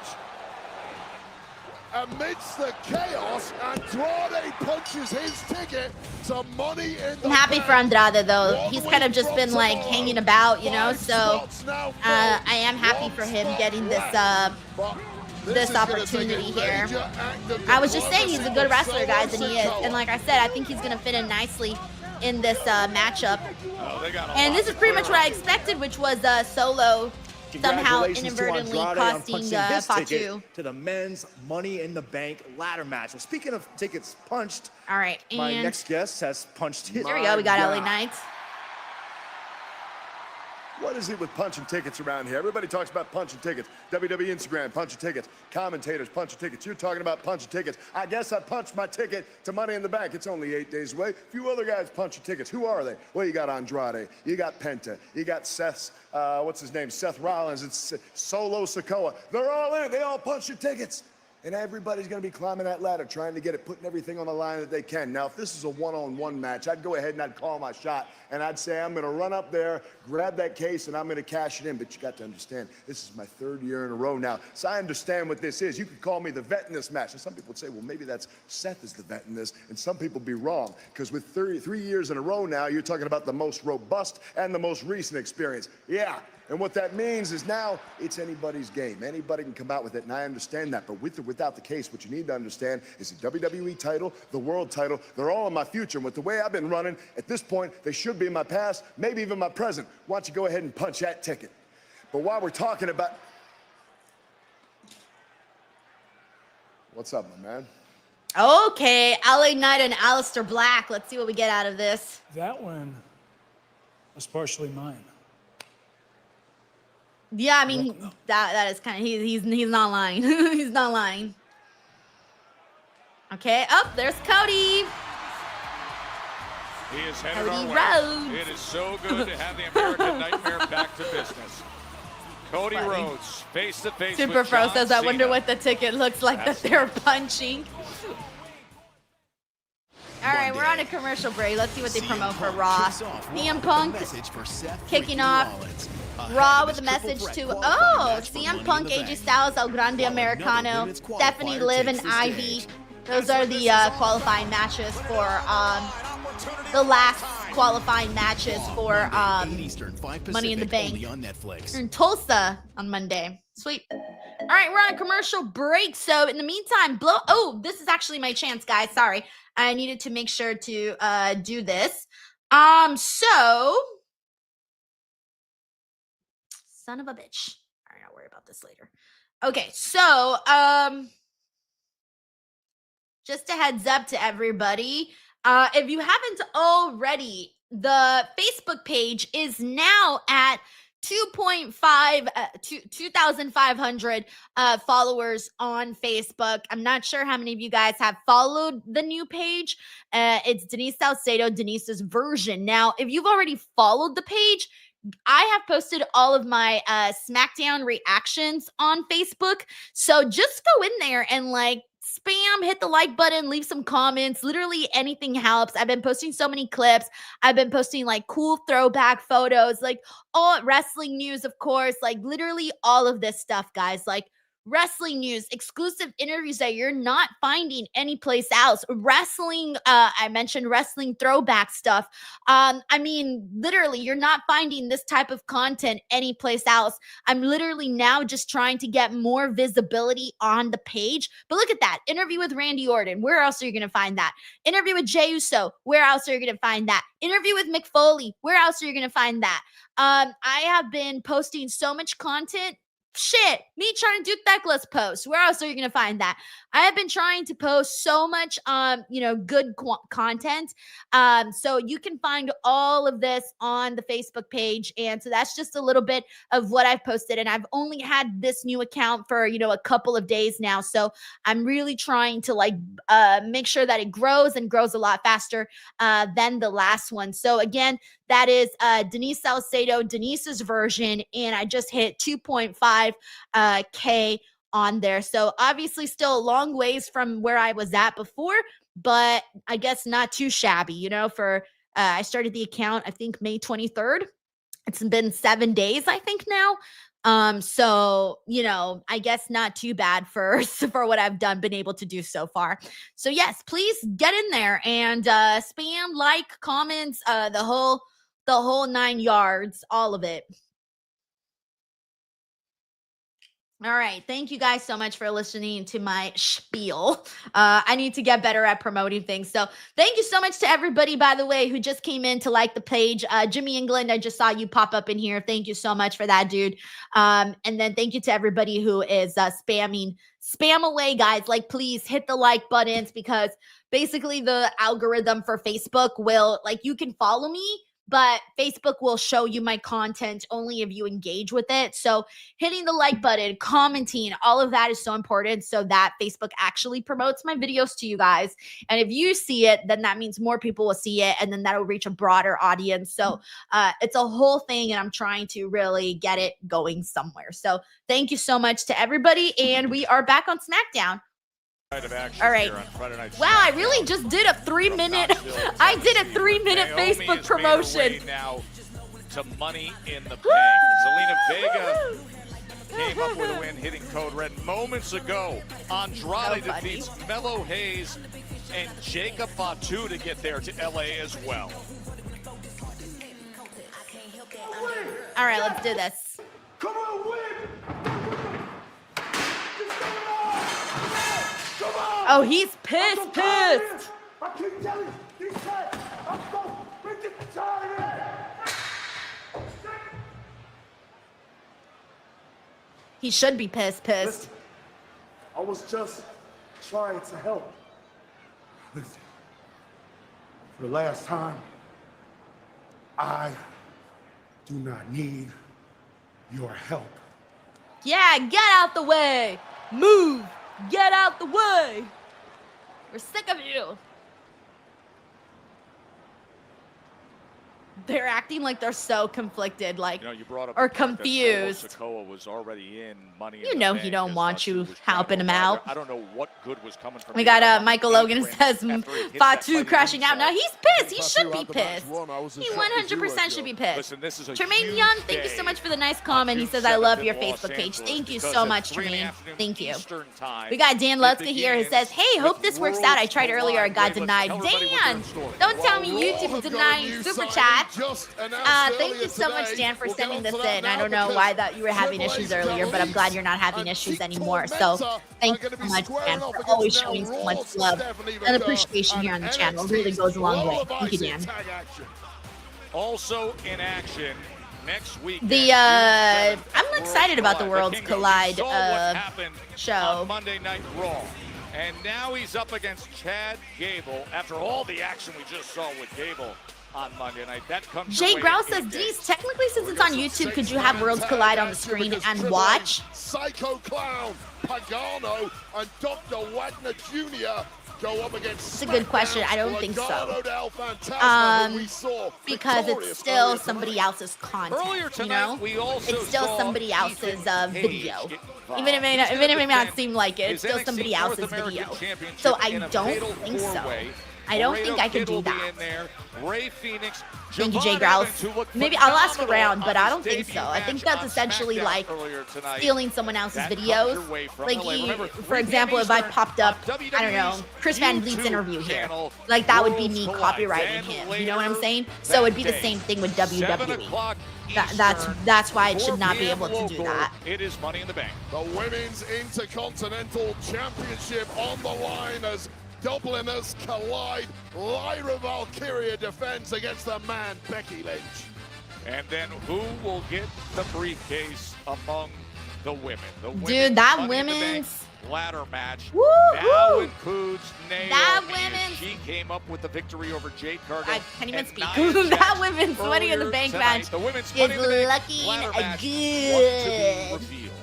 I like them all. The men's Money in I'm the gonna Bank be like matchups, I'm gonna be like Booker. this one as Penta, LA Knight, Solo Sikoa, Andrade, as we just saw, and of course, Casey Poole says, am I the only one that thinks the song is fire for Money in the Bank? It sets a mood. It reminds me of like those kidnapping, not those kidnapping songs, those like bank robber songs. You know what I'm saying? Like if you were gonna play a song while someone was robbing a bank, it would be this song right here. That would be the song you would be posting. Cody Rhodes, and now he's teaming up. Daytime Baxter says, Denise, are your expectations high or low for Stephanie and Lola tag match? They're not that high.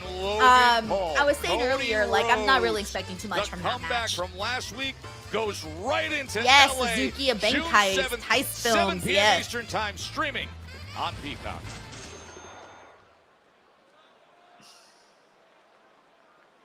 All right, here we go, guys. It's time for Cody and I was off by 10 minutes, guys. Remember I had said watch at 7:47.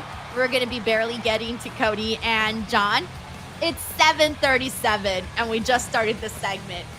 Ooh, I was off by 10 minutes. But who knows? By the time the entrances, by the time they actually start talking, might be 7:47.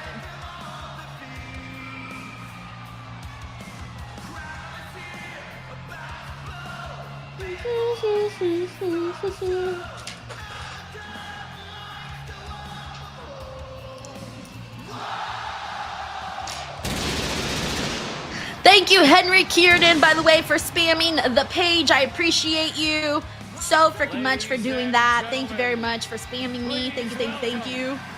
The American Nightmare, Cody Rhodes! Great to have Cody back. And of course, yes, the championship that we're so used to seeing him with is in the hands of a distinctly different version of John Cena, who had long been the face of the franchise. But for fans, it has become obviously understood that this man making his way to the ring is the quarterback, the current top man. Ruben Zavala says, what's your opinion on Cody Rhodes? I'm a big Cody Rhodes fan. I really like Cody as a person, as a wrestler, as a talent. I have a lot of respect for Cody and what he's done. I'm a fan. I'm definitely a fan. Thank you, Ruben.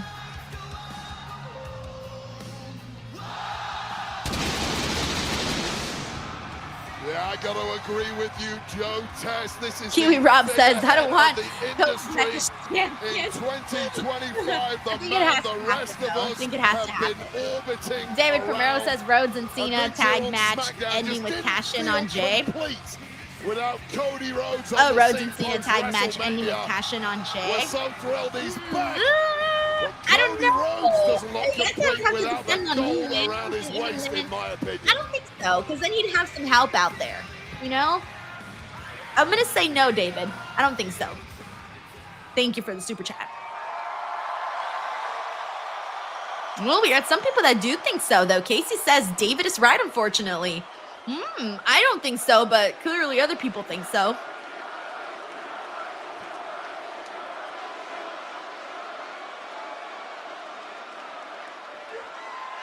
Ruben says, I became a fan of you when you called out Santi on his hate on Cody. Hey, yo, thank you. No, I really do like Cody. My favorite Cody match has actually, besides WrestleMania 40, of course, was actually outside of WWE. It was a Ring of Honor match that he had with Kenny Omega. I forget what year, but it was the year that NXT TakeOver and Ring of Honor ran head-to-head. I know somebody here remembers what year that was. Well, it was when Cody faced Kenny. That's my favorite Cody match. And after that, I was like, yo, I love Cody. After that Kenny match, I became a Cody fan. And then, so it was the Kenny match that made me a Cody fan. And then his time in AEW, I loved his matches in AEW. His match with Dustin. His match with Dustin. His matches with like literally everybody that he had in there. Even his last match, everything. And then he came to WWE, and I loved his matches with Seth Rollins. I gained so much respect for him at Hell in a Cell when he had the torn pec. That we could talk about the record crowd here this evening. So yeah, that's kind of been my Cody appreciation story. I love you too, buddy. Thank you very much. We can talk about WrestleMania 41. Ooh, seems like a bunch of people are expecting Jay to get cashed in. Damn. I was way off WrestleMania then. 41, I went home. I drowned my sorrows.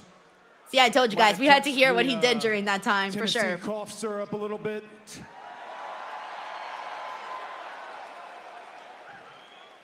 And I had a doubtful moment. Thank you, When I Armand. reached out to a Yes, friend. this is the match. Again, doubtful moment. This is a friend who helps me prepare for moments like this when I'm speaking to a wonderful audience like we have here, when I'm speaking to everybody at home. Disneyland. And I asked him, I said, was I a good champion? Ooh, that's actually kind of debatable. I think some people would say yes and some people would say no. I would say yes, but I'm a Cody fan, so. His answer, it wasn't as simple as yes or no. He said, with everything that you faced here in the ring in front of all of you, and with everything that you faced behind the scenes, being pulled in different directions, the waters that you had to navigate that no champion has ever had to navigate, he said, yes, you were a good champion, and I felt good. That was a hopeful moment. That was a silver lining on a dark cloud, and I started to think about my whole year. I thought about AJ Styles feigning retirement and getting the drop on me. I thought about my friend sucker punching me on the side of my own bus while my family slept on the other side. I thought about my boss, who pushed me to the absolute limit, who sees something in me that I don't even see in myself. I thought about the final boss.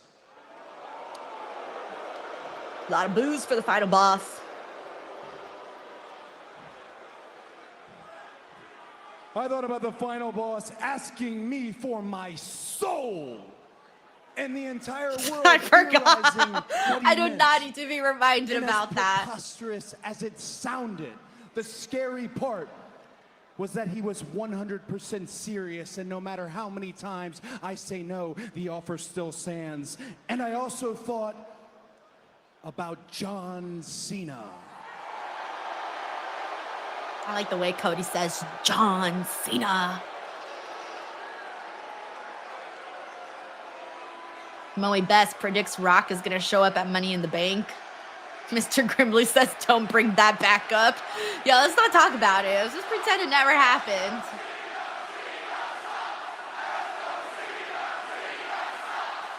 Matt Reichel says final boss can stay in Hawaii. Moe Best says it is in LA. Yeah, dang.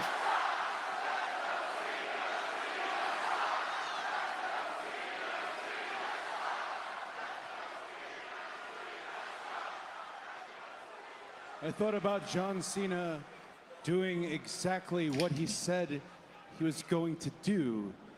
He forced me Ruin wrestling. to make a choice, and I hesitated. I don't know if John Cena is going to ruin professional wrestling, but if he does, then I'm partially to blame. Or maybe he already did. Now, Who knows? I know I'd love to say this to John Cena's face. Not sure if he's going to come out here right now, but if you are listening. Hey, yo, I might be on If the you are dot. If John listening, Cena comes out at 7:47, I need you to know that I will gonna laugh. never hesitate with you again. I like Cody's angry I face. need you to know that no matter how much you tout the amount of days you have left, no matter how much you talk about what remains before you abscond with the WWE Championship and you leave all of us forever, I need you to know that is not your expiration. Your expiration sits on the other side of these corneas right here, and it is going to burn your ass up. Go, Cody.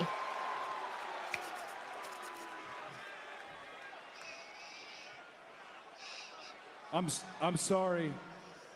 I am sorry. Guys, it's my first night back on SmackDown. And I can tell it's hot. Cody is glistening.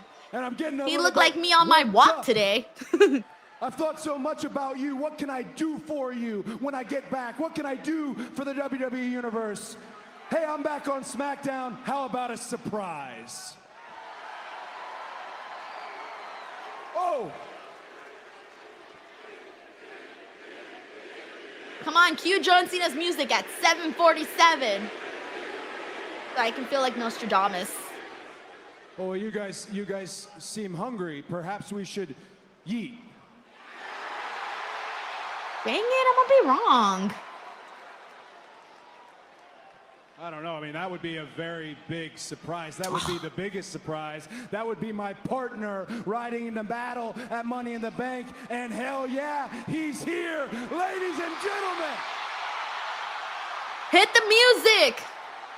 I need you to Oh, they're give it gonna hit up the music for for Jay. World Heavyweight Champion, your World Heavyweight Champion, main event, Jey Uso. Okay, well, at least I guess someone's entrance coming at 7:47.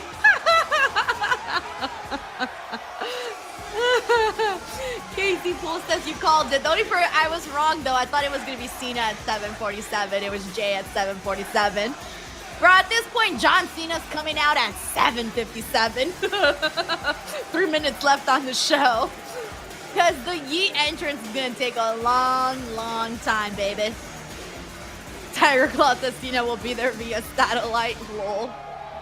Group says this will be 10 more minutes. That's what I'm saying. This is going to be a while. Cody brings in Jay. Jey Uso is now in Yo City. To Night American. Hey, what's up, Night American? He says, IDK if anyone was informed, but apparently it's just him who's. So funny. Michael Logan says 4 letters, 1 word. Cody Rhodes. So funny. Danielle says, is this truly a kid's show? Patricia Mercer says, is this a confirmed appearance? Yes. Bro, we're going to commercial break. That's how long. Guys, we still have John Cena. John Cena is still supposed to be on this show. All right, so we're going to be on a commercial break for 3 minutes. So I think for the next 3 minutes, we're going to get this Yeet entrance. Unless they do like a thing between Cody and Jay, but we are supposed to get Cena at some point. David Primero says at 7:58, John Cena will beat Crossroads again. So funny.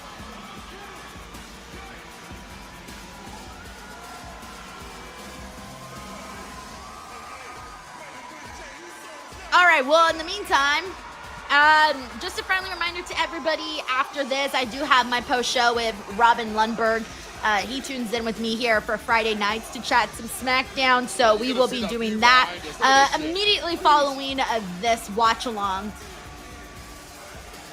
Night American says Yeet Americans can be their team name, right? Didn't they have a team name already? Forgot what they were calling themselves, but yeah. Marshman96 says, lame joke of the night. Cena is there. You just can't see him. All right. That's a good one. That you had to take it, Marshman. You had to take it. I would have been upset if you thought about it and then not taken it. Oh, hey, we got a super chat here that I'm just seeing now. Ryan Soley, thank you so much for your generosity, Ryan. He says, hey, Denise, announced for Raw Monday, Money in the Bank triple threat qualifier for the women. Ivy Nile versus Liv Morgan versus Stephanie Belair. Money in the Bank triple threat qualifier for men, CM Punk versus AJ versus El Grande Americano. Yeah, I'm thinking Stephanie for the win on the women. And for the men, I'm thinking CM Punk for the win to go to Money in the Bank. Former, 2-time Money in the Bank winner CM Punk? So yeah, I do think that would be the direction of who those winners for those qualifiers may be. Thank you so much, Ryan. I'm looking forward to Raw. Of course, I'll be here for the watch along, so it should be a good time next week. Thank you, Ryan, for the generous super chat. So I hope you're having a good Friday night. Enjoying your Friday night, and hopefully you get to sleep in tomorrow. We got Cyclops is better than Wolverine here, who says, the IWC tells me everyone hates Jay. Did they lie to me? I mean, it's totally different when you're in the building and when you're on the internet, right? So, I don't know, man. I think people love to, I think there's people in there that don't like Jay, but they still like to do the entrance. Or maybe because, like, the entrance is so fun, they put their hate aside for Jay. I don't know, man. I mean, there's so many, I don't think we fully grasp how many WWE fans there are. Not all of them are in the building, you know. There's so many around the world, so... yeah, I don't know. Thank you, Cyclops is better than Wolverine.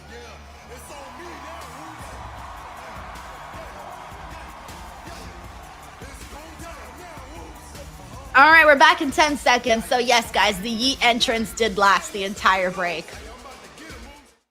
All right, and we're back. That American says it's hard to hate him. It's just him. Rocky Top is bursting at the seams. Knoxville, Tennessee for Friday Night SmackDown, where moments ago, Cody Rhodes just guys, when is John Cena supposed to be out here? Yo, 3 hours SmackDown. There's 8 minutes left, and John Cena still hasn't walked out. Think about that, guys. Literally, think about that. Also, thank you so much to Sean Train. Sean, I just saw you spammed me. Thank you so much, Sean, for doing that on Facebook. Thank you.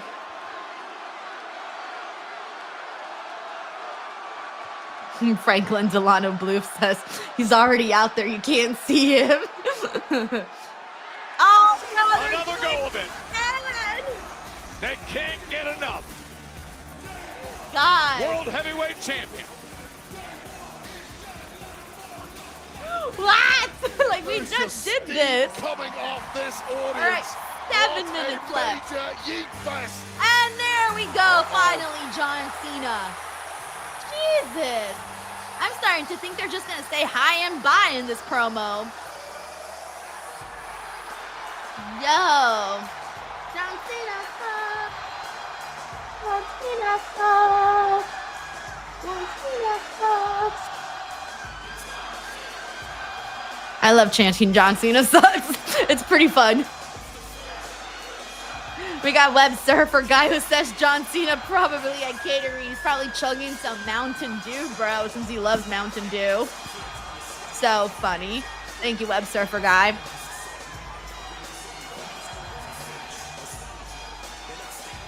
Sean says, how much money for this appearance?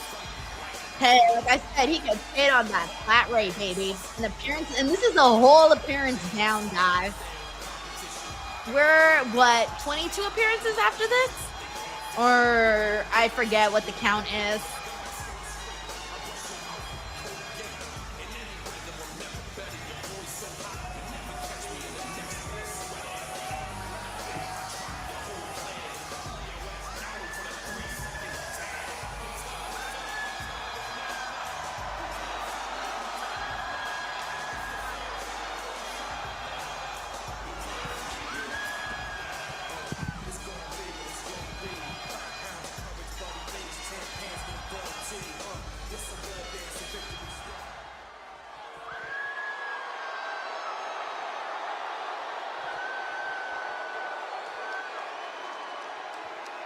All right, let's see. I'm upset too. If it isn't professional wrestling's biggest wannabes. You are nothing more than a John Cena wannabe. Even though Cody does nothing of what John Cena And does. You are nothing more than a John Cena wannabe. Jay, get his ass. Come on, Jay. You both Don't let him me so disrespect bad it you. makes me sick. You want my fame, you want my money, but you will get neither because you are too desperate and you are too lazy. Jay wants his money? There is one. What? One other human being in WWE who embodies hustle, loyalty, and respect. Don't tell me he's gonna say it's Logan. He got the fortune, fame, and followers Oh, to back that totally up. gonna say Logan. Tag team partner, of course, for Surprise, Money in the Bank. losers. My partner for the main event of Money in the Bank is here as well. Oh my God.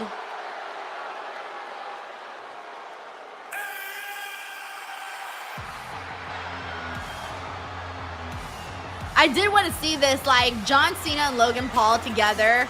With Logan Paul team with Cena, like people are gonna be so like turned off by that. Like they're gonna definitely, like this is gonna make John Cena's heel character better because Logan Paul is so unlikable.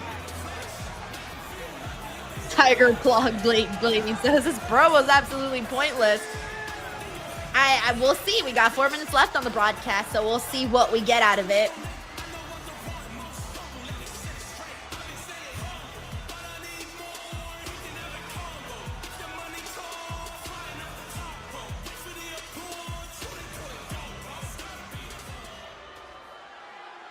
Logan Paul. Are you mad? You're mad because Logan Paul does WWE better than any professional wrestler. Yikes. Hey, yo, Logan Paul does not need to pay his dues because Logan Paul is paying your mortgage. Ah, really? Cody and Jay are like the top merch sellers. Everybody in this building Maybe if you did told this not to come somebody to else, see sure, you. but not to Cody and Jay. They came to see John Cena and Logan Paul. Boo! What the hell you crying about, Knoxville? Look, I I could walk on water and y'all would still find a way to tell me it's because I can't swim. John Cena speaks the language of Logan Paul, and that is the truth. The truth. It's right in front of you. You deny it all you want, but look around. You stupid, simple Tennessee people. It's funny because he's calling them stupid, but he forgot what they were, Tennessean. All of you Tennessee get to people. witness the moment that John Cena stood side by side in the ring with Logan Paul. And look, all of you will live long, pathetic, miserable lives. But at least you will get to say that you saw that. Yeah, we're getting STF chance. Shut the F up.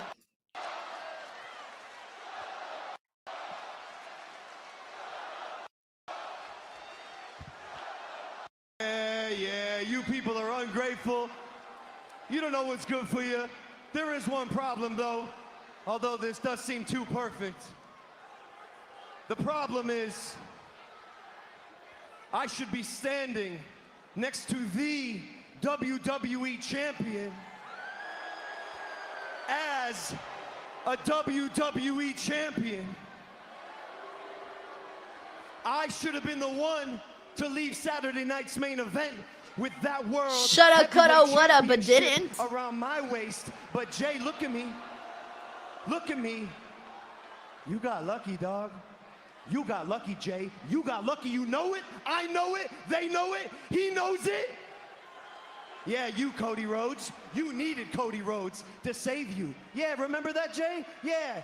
When Cody Rhodes interfered in the match, because you two cheaters can't do a single thing in this business without it being handed to you.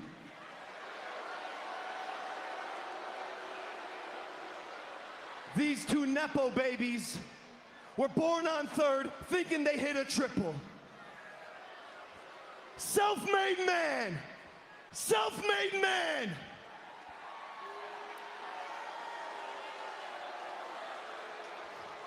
Five years ago, nobody ever would have believed that Logan Paul would be a WWE superstar. And they certainly never, ever would have believed that I would be tag teaming with the greatest of all time. But look at me now. I'm not just a superstar in the WWE. I am the superstar in the WWE. My time is now. He has told the world that his time is almost up. He is the last real champion. I am the inevitable face of this company. So John, Jay, Cody, at Money in the Bank next weekend, boys, if you want some, come get some. Now, brawl. Hey, we ain't gotta wait for Money in the Bank. We can handle this right now.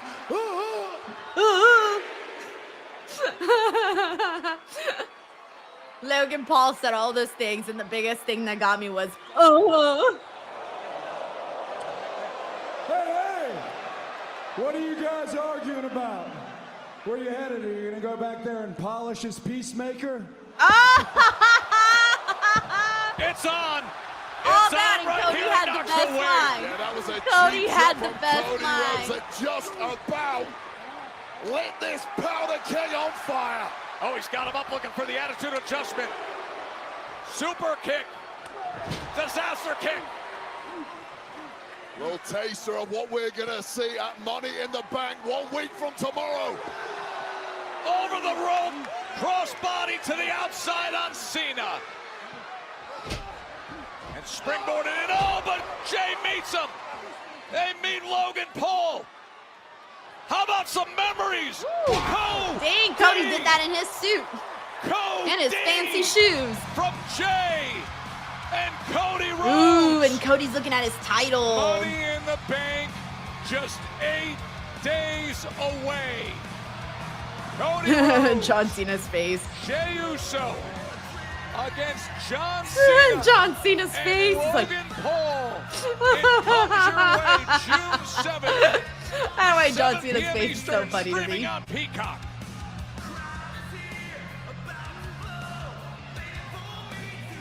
All right, well, that was SmackDown.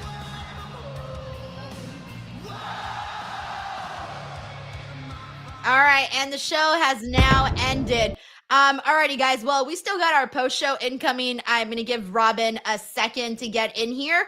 But before we get into the post-show, everyone, well, let me tell you, if you're lucky enough to get your Peacemaker polished, make sure that you got Blue Chew. BlueChew.com, promo code Denise.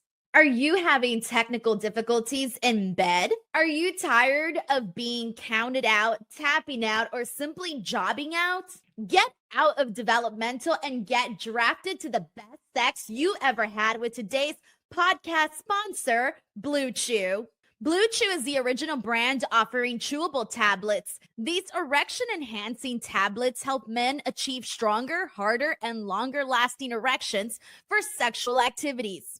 And Blue Chew is putting its money where its mouth is and offering you a month free. The process is simple. Sign up at BlueChew.com, consult with one of their licensed medical providers, and once you're approved, you'll receive your prescription within days. Blue Chew tablets are made in the USA and prepared and shipped directly to your door. You can take them anytime, day or night, so you can plan ahead or be ready whenever an opportunity arises. The best part, it's all done online. That means no visits to the doctor's office, no awkward conversations, and no waiting in line at the pharmacy. Remember, hard times breed better men. So make life easier by getting harder and discover your options at BlueChew.com. And we've got a special deal for our listeners. Try your first month of Blue Chew free when you use the promo code Denise. Just pay $5 shipping. That's promo code Denise. Visit BlueChew.com for more details and important safety information. And we thank Blue Chew for sponsoring the podcast. What is up, everybody? It's your girl, Denise Salcedo and Robin Lundberg, and we are here to chat Friday Night Smackdown. Robin, welcome. How are you, man? Oh, Robin, you're muted. Unmute yourself. There you go. Oh, no, you're still muted. Come back. Leave and come back. Yeah, he'll come back. Oh, we almost had that, guys. We almost had that. I was like, this is going to go so smoothly. It's fine. Either way, we'll get right to that. Thank you so much to everybody. As soon as Robin gets back in here, we'll get into Friday Night Smackdown. Let's see. You good? I hope so. I didn't mute myself. You're good. You're good. No, I don't know why I just didn't unmute you or whatever. I'm not sure what happened there, but either way, let's do this. Ready? 3, 2, 1. What is up, everybody? Welcome to the Friday Night Smackdown pod for May 30th. It's your girl, Denise Salcedo, joined as always by Robin Lundberg. Robin, welcome back, bro. How are you? I'm doing well, Denise. How you doing? Pretty good Smackdown tonight. You know, we got the heavy hitters back in the building. I thought it started really strong and ended really strong. I thought today's episode of SmackDown flew by. I didn't look at the clock. I only looked at the clock one time, and it was already 2 hours had gone by, which is great because at that point, I was so interested in what they were doing because we still had the men's Money in the Bank qualifier, and then we still had the John Cena, Cody Rhodes stuff. So overall, I just thought today's show flew by, which is nice, though. I had a feeling today's show was going to be good because of everything that had been announced heading into it. So I want to get right to it, man. I want to kick things off, though, with the way that we closed out the show. We had John Cena, Cody Rhodes, Logan Paul, Jey Uso confrontation. As you all know, these are the men that are going to be going up against each other in a tag team match at Money in the Bank. Robin, there really wasn't that much that happened here. A couple of words, some shit talk between between all four guys, and then a little brawl. Nothing really too crazy, but what did you like? What didn't you like about this? I like the line from John Cena, where what did he say? You guys are just mad that Logan Paul does WWE better than any of you, which sort of fits the motif that he's been doing. I keep waiting for this to be all flawlessly tied together and executed. But I like the fact that Cody Rhodes started it and mentioned some of that, the final boss and selling his soul. So he put that back on the table, which to me is interesting, considering everything that we've talked about in the meantime, right? About like what happened to that. So putting it back on the table is interesting. And then John Cena playing into the bit in the character with why people don't like Logan Paul. You know, the whole like, you could see people going, Logan Paul, stuff like that is ruin wrestling, right? And that's the bit that John Cena is trying to execute and pull off. Jey Uso's entrance always works, right? Like that's the best thing about Jey Uso is his entrance.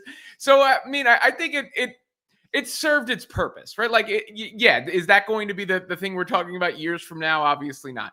But it set up the match well. It got the heavy hitters back on the show, and it gave me a little bit of the wheels turning of, oh, okay, Cody, maybe we're going somewhere with it eventually. Perhaps that maybe was the biggest takeaway, I would say. So I think for me, my favorite parts was actually, so my favorite part was obviously when Cody Rhodes told Logan Paul, what are you going to go do? Go polish his peacemaker? I like that joke. I thought that was a good joke. That one. And then I did think that Logan Paul, here's the worst thing. Nothing's worse than when a heel kind of makes a little bit of sense because they're just like, oh, damn it, I hate you. How dare you make a little bit of sense? But when he was talking about himself and John Cena being self-made men and not necessarily Jey Uso and Cody Rhodes, because as we know, their families, they're from royalty wrestling families, and those guys aren't. So I thought, damn you, Logan Paul, bringing that up. I can't, like, shit, like this is one where you're actually a little bit right there. So I did like that portion of it. And I mean, now it's clear, hey, this is, I don't even know. This is not really like anything too crazy for me though. I did like those lines, but that was really the extent of it all. I liked that Cody Rhodes and Jey Uso were also the ones to get the upper hand on the heels. That was cool. We saw Cody raise up the belt at the end. When do you think what happens after Money in the Bank though? Well, where do we go from here afterwards with this story between John Cena and Cody Rhodes? Yeah, I mean, well, I believe Cody Rhodes probably gets the revenge in this match itself for the WrestleMania loss, right? Like that makes sense to me. And then they're clearly setting them up, running it back in one way, shape, or form. So it's not as if this is something where John Cena wins the title and then that's the end of Cody Rhodes. So I think if you're a Cody Rhodes fan, what you take solace away from this is that Cody is clearly involved in the big picture stuff coming forward. So him losing the championship wasn't his story wasn't finished by him losing the championship. Story to finish. Yeah.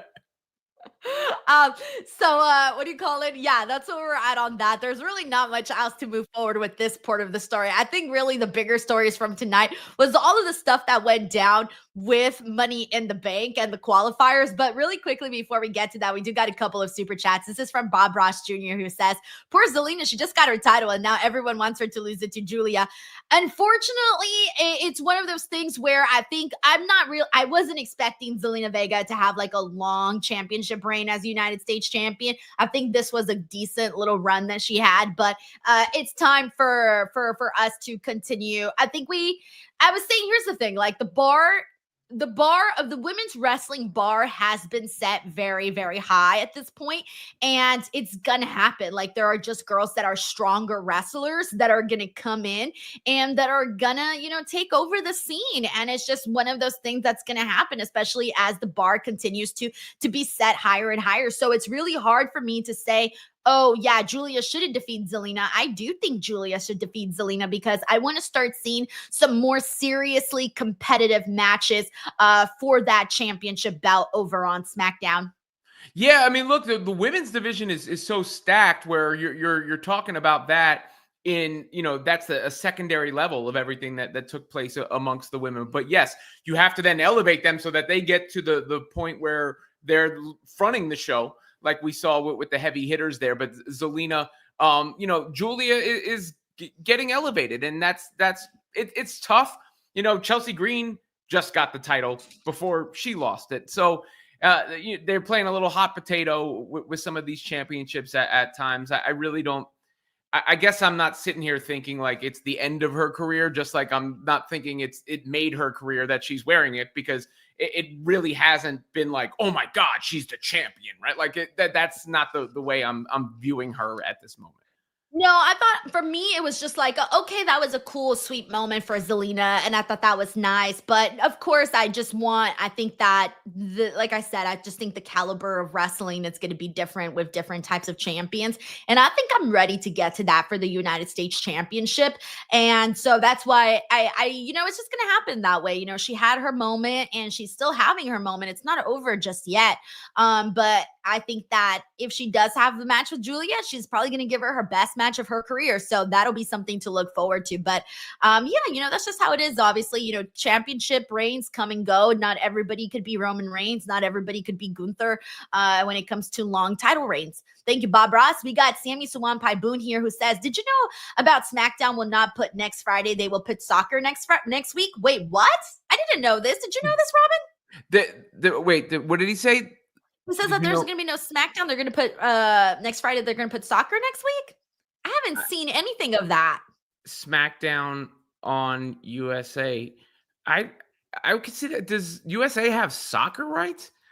What's soccer? I have no idea. Well, I've been watching on Netflix, so I'm not really too sure what the situation is. If someone has some more details on this, please let us know, because I'm a little bit out of the loop on that one. I have not heard of that, so I do. Okay. Yeah. All right.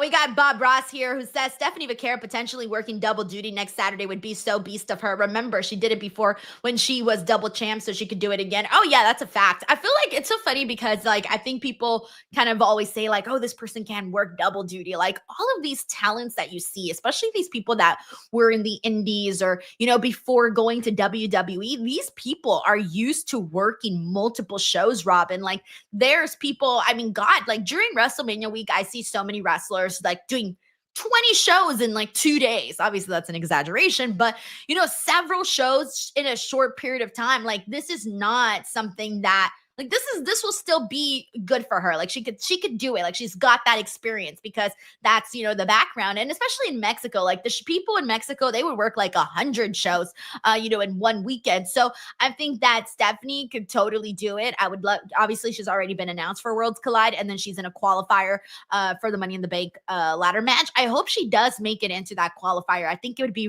really, really cool to see her in that matchup. What do you think, Robin? Yeah, no, I agree. And look, you're talking about somebody who's in that same token. I was just talking about like elevating themselves right in the midst right now. So this is a strike while the iron's hot sort of moment. And what impresses people is stuff like, oh, this was the time she pulled that off, right? Like especially early in your career as you're rising your way up the ranks. So I think why not? It totally makes sense. We got Issa David here who says, what in the world did we just watch? How much did TKO pay Cena to glaze Paul like that? That was hard to watch. Bad ending to a good show. Like I said, the thing that I was thinking about as this was going through, and I was saying this to my chat during the watch along, was, damn, we're down to like the final 10 minutes of the show and John Cena is still not out there. Like John Cena got out there with like 7 minutes left on the show. Obviously they did a little bit of an overrun, like a couple minutes, but I kept thinking to myself, like, damn, we had a 3-hour show and we are saving this to the tippy end of the very, very end of SmackDown. And I was thinking to myself, like, shit, what are we even going to get out of this with the time that is left here on this show? Yeah, no, but I disagree with the comment. That's what I brought up earlier. If you are going to do this, John's like, look, I don't subscribe to the theory of things can be bad and John Cena can say, I'm ruining wrestling and it's okay for them being bad, right? Like that theory, I don't subscribe to.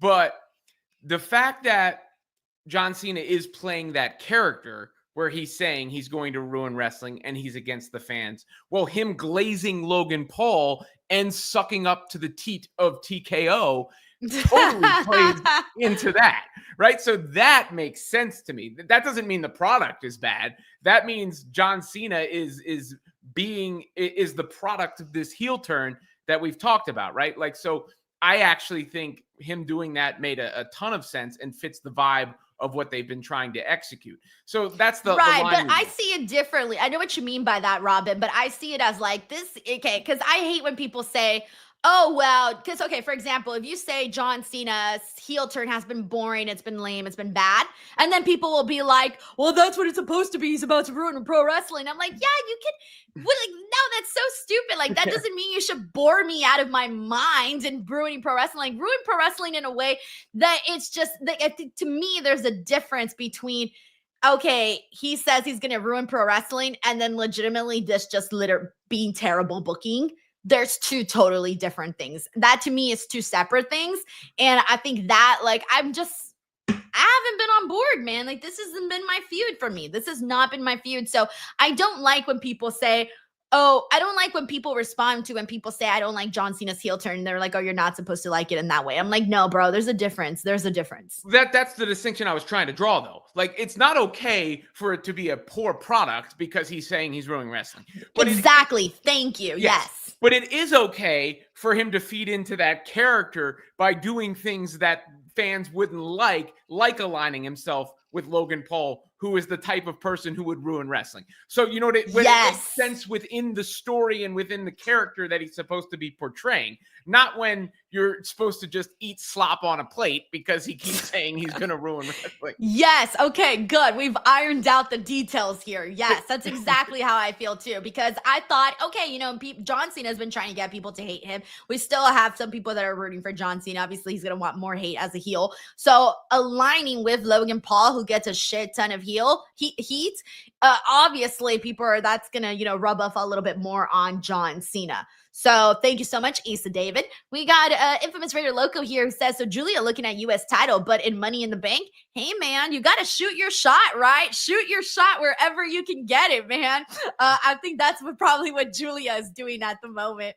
Thank you, Infamous Raider Loco. We got Sin City Saint here who says, Robin, has anyone ever told you kind of look like Alex Shelley? Hi, Denise. Fiend. Oh, no. Fiend. Let me see. Fiend. I'm trying to see if you look like Alex Shelley. I don't see it. I would need more hair, right? For sure. I don't see it. Or not more hair, but blonder, like a different haircut and blonde. I don't know.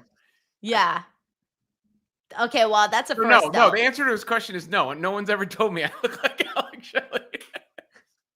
Thank you, Sin City Say. Well, there's a first for everything. All right, so I want to get into the Money in the Bank qualifiers because there was a lot that went down with that. And I want to start with the women because, dude, this thing is so freaking loaded. So we had Nia Jax, Naomi, and Jade Cargill all in this matchup here. But before that, though, we got like another confrontation between Naomi and Bianca. And this was good because Naomi once again brought out that psychotic self in her, like times 10 this time, because she's going out there and she's telling Bianca, you know, I've been texting you, I've been calling you, and you've been ghosting me. So I went to your parents' house and then they weren't home. So then I went in and I'm thinking, yo, you went into her house? This is crazy. And she's looking at her all mad. Tears are coming out of her face. I mean, this woman is playing this role to the 10, to the 9s. Like, she is doing amazing in this. Like, she's probably my favorite heel right now on SmackDown. And so seeing that little dynamic with with Bianca and with Naomi was so good. Jade went out there, took out Naomi, but then Jade and Bianca, we still don't know what the situation is there because they kind of just stare at each other and there really isn't anything there.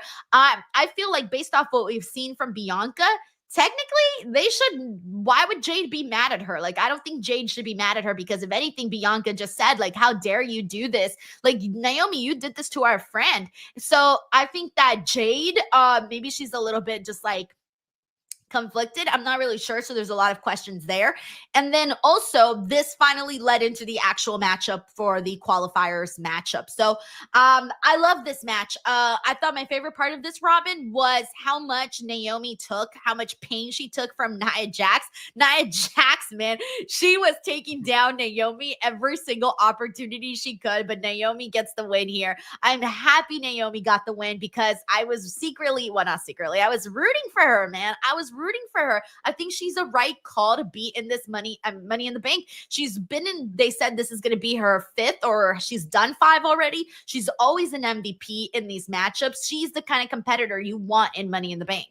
Yeah, look, I was happy for you when it happened. I was thinking of you when it happened, especially like the way that roll up sort of like took a minute. That was sloppy. That was not good. That was not good. That was slow motion. You know, Nia's a big girl, so like sometimes I can forgive that sort of stuff because it's actually like, that's a good suspension of disbelief because it's like, okay, yeah, it may not have been executed properly, but also you got to roll over this big girl, right? Like, so it was tough. And then it's also going to be tougher for her to kick out because of that, right? Like, so all of that actually worked okay for me. I wasn't taken out of it, but I was thinking, yeah, Denise, because I knew you'd be happy about that. But I agree with you that it was the right call. And I think from beginning to end, that was my favorite segment of the show. I think it was the strongest segment of the show because of the two aspects. The one you touched on, the whole like Naomi kind of crazed, deranged, I showed up at your house, Bianca bit, to Naomi winning with the possibility of her actually winning money. And I think she's going to at this point. She's got a strong chance, yes. I mean, it feels like the most viable way to keep her in the mix long term as you have this thing going with Jade and Bianca, and then all the storylines converge at some point. So I thought for all those reasons, and then the match itself was good too. I thought for all those reasons, that was the highlight of the show. Yeah, so I agree with you, man. I thought just as it was a complete and total package. It moved forward so many different storylines, so many characters, got us asking a couple of new questions, what's going to happen. Then we got into a really good match with a nice outcome.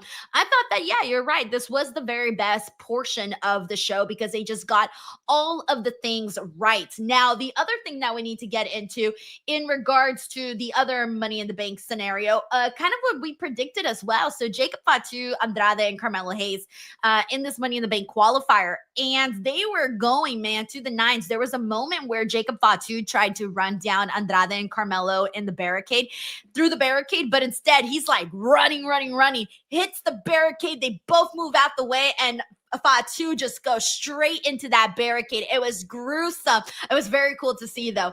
And they were, handling their business, kicking ass. I was loving this match. And then, of course, as predicted, Solo Sikoa, JC Mateo, they go out there. Fatu hits a moonsault. He's handling his business.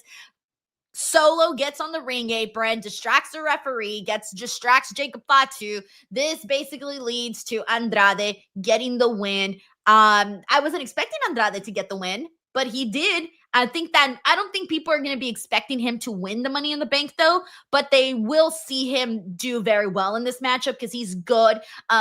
He's good at the aerial moves and whatnot, so I think he's going to bring a lot to the ladder match. Yeah, I'm with you. I was surprised at the end.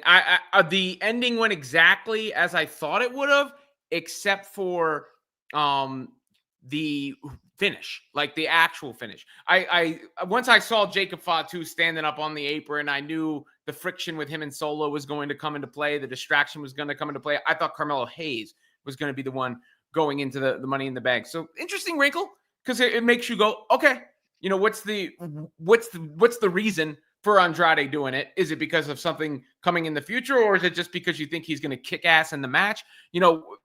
Either is probably an acceptable answer. But that was the most intriguing thing of the whole deal to me, just because I legitimately wasn't expecting it.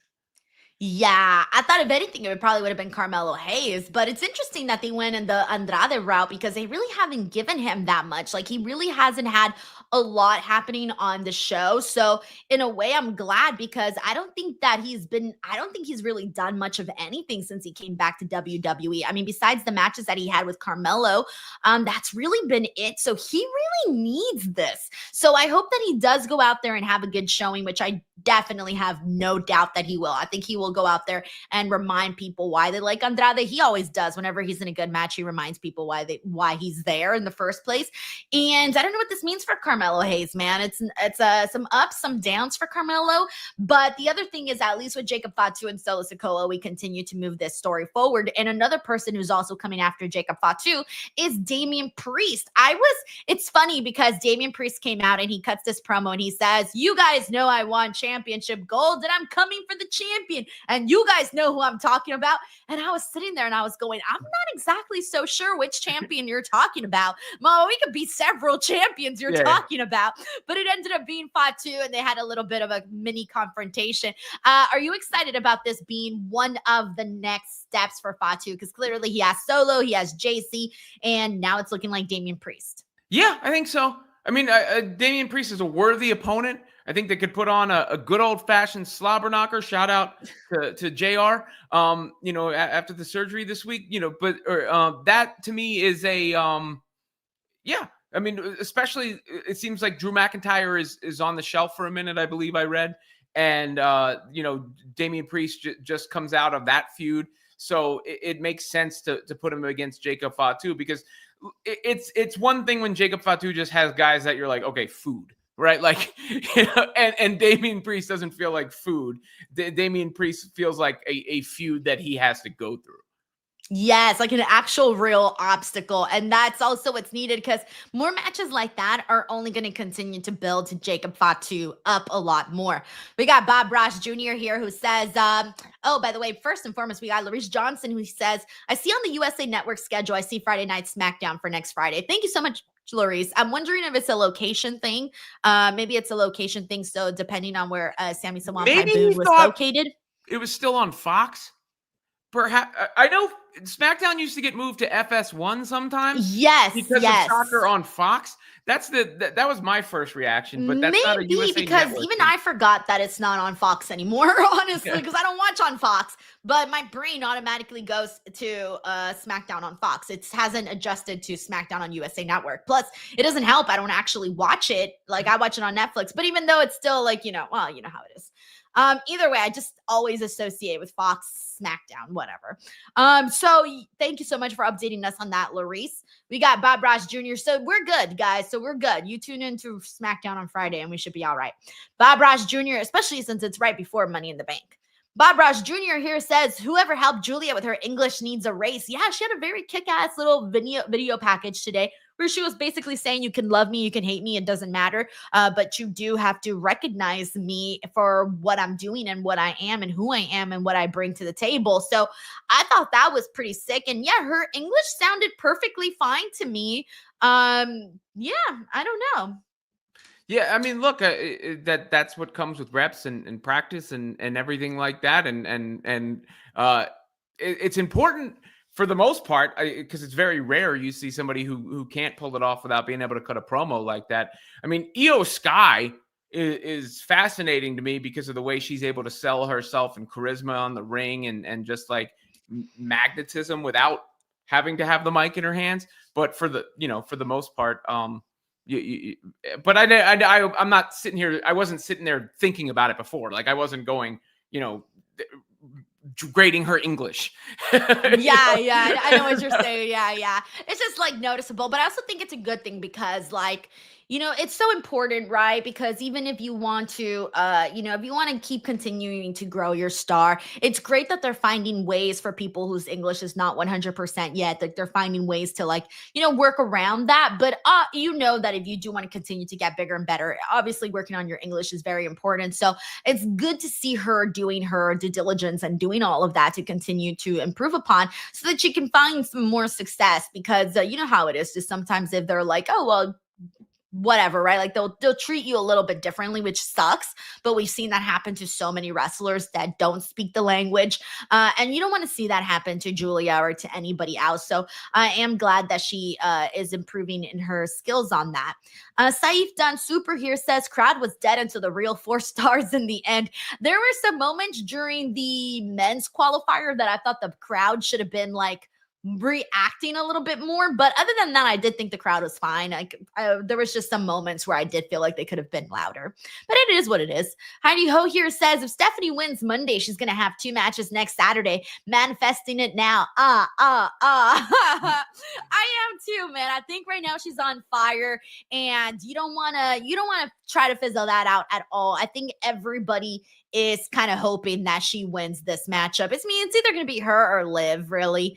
And it could be Liv too, because let's not forget Roxanne Perez is in the matchup. And who's got beef with Roxanne? Liv. Like, they're starting that beef with her. So it might be a situation where she makes it into the Money in the Bank and they got beef within the match, or she doesn't make it into the match, and then her and Roxanne is kind of like, haha, I'm in it and you're not, and you're a former champion, haha. So I'm not sure what'll happen there, but I think most people want to see Stephanie Vaquer at least take it and qualify for the Money in the Bank. Yeah, I mean, we just touched on it earlier in the show. It seems to be the prevailing notion, and this is the second time we've had the 2 matches referenced, which makes it seem like that's where we're headed, right? Like, it's like, here it is, it's coming. Yes. Thank you so much, Heidi Ho. We got CJ here who says, fair to say SmackDown has been better than Raw recently. I don't think so. I don't think I'm there, because I feel like there have been weeks where I've been on Team Raw and there are weeks when I'm Team SmackDown. I feel this week's SmackDown was maybe a little bit stronger than Raw, but then again, I kind of have to run through my notes a little bit more just because I obviously just watched SmackDown, so I remember it a little bit more. But I wouldn't say that it's like winning every single week. That's definitely not the case, because I've sat through some recent SmackDowns where I thought to myself, oh my God, nothing is happening on this show. And I don't necessarily feel that way about Raw. So I feel like I've had more conflicting feelings about SmackDown than I have Raw. So I'm not there yet, CJ. But I mean, look, this is a 3-hour show. It's a lot tougher for us to be like, yo, all 3 hours were effing great. Just crazy, because it's only half hour more than Raw, but it just feels like a million years longer. Yeah, but Raw's been the bigger show lately. I mean, it's just the truth. For the longest time, SmackDown had Roman Reigns on it, and that's probably, you take a show like today, just the fact that John Cena, Cody Rhodes, Jey Uso, and Logan Paul are all in the ring together, it feels like a bigger show, even if it wasn't that eventful.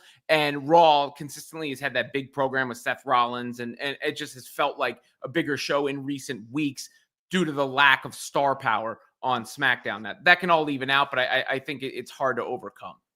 Yeah, and that was the big difference today. We had the star power with Cody and John. Even though they were at the tail end of the show, they were still there, and it still made a difference. Thank you so much, CJ. We got Stephen Marchuli here who says, does Ricky somehow get in the Money in the Bank match? I don't know, man. I truly do not know. That's a tough one. Do you think he does, Robin? But there's a lot of people speculating he's going main roster, or that he's main roster bound based off of his loss. I mean, I not really right now. No, I don't. Immediately into the Money next week, right? Like, yeah, they already announced a qualifier for. There's only one spot left, and they already announced a qualifier for Raw. Punk's in it. I forgot who else is in it, but Saints is not in it, so I don't think he will. But yeah, just he may get on the actual card. But see, if he were to get on the actual card, though, there's really no feud, no story for him to just get on the Money in the Bank card. So I'm gonna say no. Unless he makes a debut there, but I don't think so. Yeah, no. I mean, again, just like we said, there doesn't seem to be a natural entry point. Yeah, no, not at the moment. We got CJ here who says, I mean, post-Mania. Before that, it was Raw all day. Post-Mania, I still feel like I ping pong back and forth.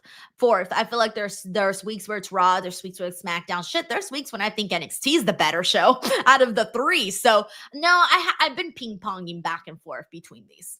Thank you, CJ. We got JJ Castillo who says, who do you think is going to be the first feud for Stephanie on Raw after Money in the Bank? Also, who wins men's and women's Money in the Bank? Well, Stephanie Vaquer, Jesus, right now there's nobody on Raw besides Roxanne Perez that she really has any history with that I recall. I would actually like her to get involved in the Lyra Becky stuff with whomever comes out of that. I feel like she should be the next person in that in that program. Yeah, I mean, look, there's so many people competing for that spot right now, and in the mix, it's kind of amazing the women's talent. I know you just said you just did a video on it, right? Like, yeah, it's up here for DWO members. Yes. Look at me getting the plug in for you. Woo! It was the video title was "Are we in the golden age of women's wrestling?" Something along those lines. Yeah, and so it's a tough ladder to climb, if you will. Robin's in his bag today. But yeah, I mean that men's. By the way, on the predictions there, I think Naomi wins the women's Money in the Bank, and the men's is LA Knight. So far for the men, we have, let me see, we have LA Knight is in that. We got Solo Sikoa, Penta, Seth Rollins, Andrade, and I think the last one will be CM Punk. Jesus. I don't think it's Solo Sikoa, or who knows, maybe it could be. Maybe he cashes in for the United States Championship. I don't know. It might be Seth Rollins just because of him in the new group. I don't know. Yeah, I feel like somebody could. Seth Rollins, my first thought was once he got in there, he's got to win it. But then my second thought was because of the other players that he's involved with, that they maybe cost him. So to me, it's going to be Seth Rollins or LA Knight. It's one of those two, and I'm pretty convinced about Naomi on the women's side. I love that. All right. We got Sin City Saint here who says, so they announced the final men's Money in the Bank and Karrion Kross wasn't in it. What a travesty. # push Karrion Kross. Obviously, Robin, you have seen that the fans have really gotten behind. There's a group of fans that have really gotten behind Karrion Kross to the point where his shirt became the #1 seller. This was after his appearance where he made on a podcast appearance on a Raw post show and he went off, right? And, WWE has done nothing since then. It's been how many weeks since this? This happened following WrestleMania. And nothing has been done with Karrion Kross besides like maybe one backstage bit that he did on Raw. There really wasn't anything. Do you think that WWE is recognizing the fan attention that he's getting? And do you think that that there's a chance that because he didn't even have a qualifier that I recall. I don't know what's going on there. Yeah, but I almost think like the whole thing, the reason the fan attention is working is because it's sort of like anti-establishment. So that always works. Yeah, in a way it works for him to be on the outside looking in to continue to feed into that because that's... Yes, I was wondering if they were doing that on purpose. Yeah, I think because otherwise you're getting into weird, dicey territory if he's consistently like flaming the company, right? Like, but so you blur those lines a little bit where he keeps getting screwed and then he keeps taking it to the man from the outside where you can't contain him, right? Like, so that feels like how they're building it to me. Yeah, that's what I was thinking too. It crossed my mind of what if them not putting him on and people recognizing this is going to help people basically get behind his back a lot more. I think it might be like a reverse psychology kind of thing. Yeah, I think it's exactly what it is. I mean, the reason it's working is because he's not getting that. So why would you give it to him right away? Interesting. All right, we got Issa David here who says, thank you so much, by the way, for this very generous super chat, Issa. Says, celebrity wrestlers are an insult to those who have bled for years to get here. Logan is stealing time away from those who deserve it. Why not Grayson Waller or Ethan Page instead? Cena is killing wrestling in a bad way, in my opinion. So, I've never been anti-celebrity wrestler. That's just never been my thing. Like, I've never been anti them if they're going out there and not essentially, shitting the bed. So, Logan Paul has not been bad in the ring, and he's actually pretty decent at promos. The problem with Logan Paul is that he's just an unlikable person, like in real life. Like, it's not just the character. And I think that because he's so disliked in real life, that's why he doesn't really get any credit for actually being pretty decent in the ring. But then at the same time, though, I'm not really sure what the preparation is though for Logan Paul and his matches, but I presume that his matches are rehearsed a lot more versus actual professional wrestlers that, you know, can go in the ring and call a match, right?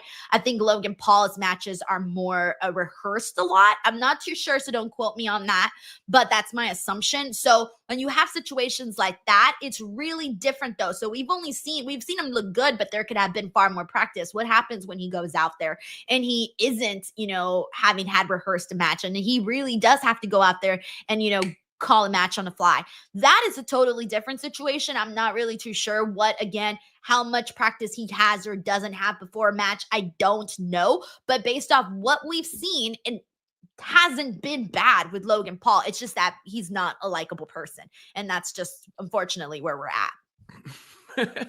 What do you really feel about him? How do you feel? Oh, was I honest? Well, I mean, I don't think it's a Well, you should be on. Logan Paul is not a likable person from Denise. He's not liked. It's true. Am I wrong though? Like, am I wrong? That's kind of his character anyway. Character. Yeah. In fact, that's why it works. Like, I hate to say this, but that's why WWE puts him out there. They're like, oh, he's famous and people don't like him. The heat, pal, you know, like that's what they're thinking. Yeah, for sure. No, and that's why I like to tie a bow on it, what John Cena said about how he does WWE better than everybody else, because that fits the ruined wrestling thing, rather than just like wrestling being ruined by whatever the product that's being offered. Thank you, Issa David. We got the Imperial Silence here who says, so is there a chance El Grande Americano finally gets unmasked before SummerSlam, or is it something that may last till the end of the year or even further? I thought that it was going to happen on WrestleMania with Rey Mysterio unmasking him. Now that Rey Mysterio got injured and that match didn't happen, I feel this is going to go a lot longer. I don't think that this is the end of El Grande Americano. I wish it was. I don't think it is, though. Yeah, look, the AAA thing, you know, makes things interesting as well, right? You know, when you have that kind of character on the main roster. And I thought that's one thing they did pretty well today too, is tease ahead to what they're planning there, while also involve some of the NXT guys like the Evans, you know, the everything that went through in that sort of matchup there, and some of the showcasing that they did. Oh, that was fun. Thank you so much for mentioning that. I don't know how I forgot to mention that match. Javon Evans and Rey Fenix today versus Los Garzas. Dude, that was fun, man. I thought Javon and Rey, that was my favorite match of the night, actually. And then after was the women's Money in the Bank qualifier. And then the men's Money in the Bank qualifier. But yeah, I thought that Javon Evans and Rey Fenix together as a tag team, like their timing was great. They were in sync. It seemed like this wasn't their first time tagging together. You could have fooled me. I could have thought that they were tag team partners way before this match. That's how much a connection there was between both of them. Yeah, and I thought Javon Evans really made a name for himself in that match. You know, like for those people who hadn't seen him on NXT maybe, and were seeing him for the first time, I think he really made a big impression in that match. And so you did that showcase of some guys, and then you connected some NXT stuff, and you teased forward a little bit. So I thought that really served its purpose well. Yeah, I'm with you on that one. Thank you so much, Imperial Silence. We got Bob Ross Jr. here who says, I'm calling it right now. We will see Mariah May at Great American Bash and Evolution 2. I definitely think she'll be on Evolution 2. That's a fact. I don't know about Great American Bash, but for sure Evolution 2. Maybe even sooner, so that they can start building something ahead of the show for Evolution. Dude, I was, by the way, when they announced that next week is Worlds Collide and Money in the Bank. Yo, Robin, in my head, I swear, I thought these shows were still 2 weeks away. I didn't even realize, like, no, it's incoming, like stats. You know, I didn't even realize how fast these shows were coming. I feel like they're just, it's like a dodgeball, bro. Like, they just keep hitting me in the head with shows. Well, once you throw in like Saturday night's main event and stuff like that, there's just like almost like it feels like there's what's the equivalent of a PLE every other weekend. Yes. Also, sorry, I just had an idea. Oh my gosh. Sorry. That's okay. Every time I get ideas, I have to write them down or else I'll never execute them. Sorry, while we were talking, I just got an idea. So Bob Ross Jr., thank you so much. CJ here says SmackDown tag title and mid-card cooking. Cena hurting the main title picture, but Jay sort of the same on Raw, but I'll give him credit for showing up every week. Yeah, even though John Cena today was like, you're lazy and you just want my money. And I'm like, in what world does Jay want your money, bro? Like, no. Oh, there was one line that I didn't like either because I know why John Cena said it. And I think had he said it to like anybody else on the roster, okay, great, it would make sense. But it doesn't make sense to your top two baby faces who are super top merch sellers. And it was him basically saying that Logan Paul is paying for their mortgages. I'm thinking to myself, Jay and Cody are top merch sellers. Cody has headlined WrestleMania back to back to back at this point. I mean, what are we talking about? Like, you would have told this to some other guy on the show. Great. Yes, that would probably be true, but not to Cody and Jey Uso. Like, don't be saying things that don't make sense just for the sake of saying them. That was my thought on that. No, I feel you. I just any sense of direction back there I like, and that's my main takeaway is the fact that Cody, like I said at the top, the fact that at least we're getting a reintroduction of where he might be heading and perhaps some sort of finite or cohesive finish and conclusion to this John Cena run, because I would really hate for the John Cena run to ultimately go down as disappointing in the end with the heel turn and everything else that took place, especially when it's his last hurrah. I think that's part of why, like, I feel the same way. I don't want it to suck ass. Like, I really don't. I want to feel differently about it. We'll see. We'll see if that happens. Thank you, CJ. All right. Some really quick other matches that we didn't touch on. Those are really our big topics of the night. But JC Mateo defeated R-Truth. Have you been sold yet on JC Mateo, Robin, or do you still feel like you need a little bit more? I'm sold in the sense like he's a fine henchman. You know, he feels good in the henchman role, but I don't see him as another Jacob Fatu. Okay, that makes sense. I get that. And the tag team division, they had a whole segment. Fraction was out there. Street Profits were out there. DIY, all of them get taken out by the Wyatt Six. How'd you think of this as a follow-up to what we saw last week? I mean, I'll give the positive of this. I feel like they're really pushing the whole, like, this is the best tag team division going, and they're involving all the tag teams, and they introduce the Wyatt Six into the mix of the tag team, so at least it gives them a purpose in the meantime. So I feel like I'll give it a thumbs up for that reason. Like, okay, you're putting on a tag team showcase. You're trying to make people care about the various tag teams. You're showing us all these tag teams matter. So applaud the investment. Okay, I was going to come out here and just be like, it was kind of boring, but now that you said all the things that you said, I feel like you made some great points, so I would argue you on that, Robin. It just isn't for me, though. Like, I'm not on board right now with the tag team division. I only like them when they're wrestling, but the talking stuff, I'm like, bro, we got to put some more spunk in there for these promos, yo, because some of these were rough. But I did love that Candace, by the way, is now, managing DIY a little bit more. I think she was always part kind of just like there, but now she's like really, really there. Like, she's managing, she's speaking on the mic, all of that. So I do like that. We got Sin City Saint here who says Logan Paul can pay my mortgage. I won't say no. I'll even give him a Pokemon card. Yo, bro, I mean, I'm with you. I'd also be like, yo, come pay my mortgage too. I don't even got a mortgage, all right? But if I ever get a mortgage, for sure, come pay it. There's nothing good about them. But I guess there's something good about it because it means you own a house and it's like a rent off the top rope. That's it.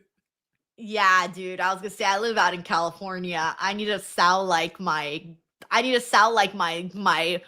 organs, my legs, everything just to get money so that I can own a house here in California is insane, okay?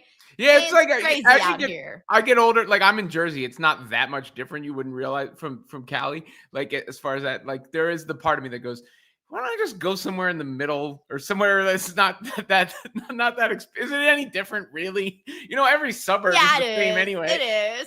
No, it is different. It's different for sure. But I mean, hey, if you own your dream house, you own your dream house, right? Yeah. Well, I guess that's a topic for another day, our real estate podcast someday. Thank you, Sin City Saint. House of Turns with Denise and Robin. I know. Honestly, yeah, I'll just sit here and be like, what are my options? They ain't good. They ain't good. Alrighty, guys, there you have it. That is our SmackDown post show for today. As always, thank you guys so much for joining us. Before we wrap things up, Robin, promote your stuff. Where can the people find and support you? Yeah, Robin Lundberg over on YouTube. Follow me on X. I promote everything over there as well. I'm here every week. You know, I'm bad at this, Denise. Like, I feel like I should promote myself harder sometimes. I'm good at making this stuff and doing this stuff, but like, you know, I always feel weird. I get it. Google my name. Google Robin Lundberg and follow him. You need to come up with a slogan or like just a overall catchphrase. That's or right. just something to go at, like say it like Robin Lundberg everywhere. Yeah, there you go. There you go. Robin Lundberg everywhere. We got CJ here who says, what do you think the tag division needs to improve? I think they need bigger personalities and just overall more. I think everybody is kind of blending in terms of personality. I think we need more flair, more liveliness in the division. That's where I'm at. Thank you, CJ.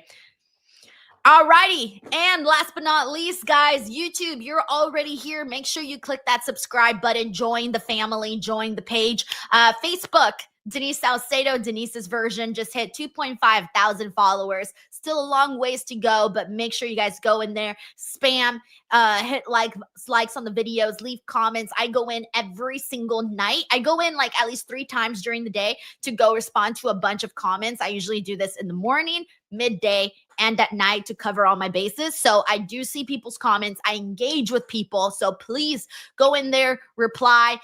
Even if you have already seen the video, just put anything and I'll make sure to write back to you. I just want to make sure that the Facebook algorithm starts to show my content out to people. So anything you can do really, really does help. Denise Salcedo, Denise's version on Facebook. I'm also on Instagram, TikTok, and Twitter @ _Denise Salcedo.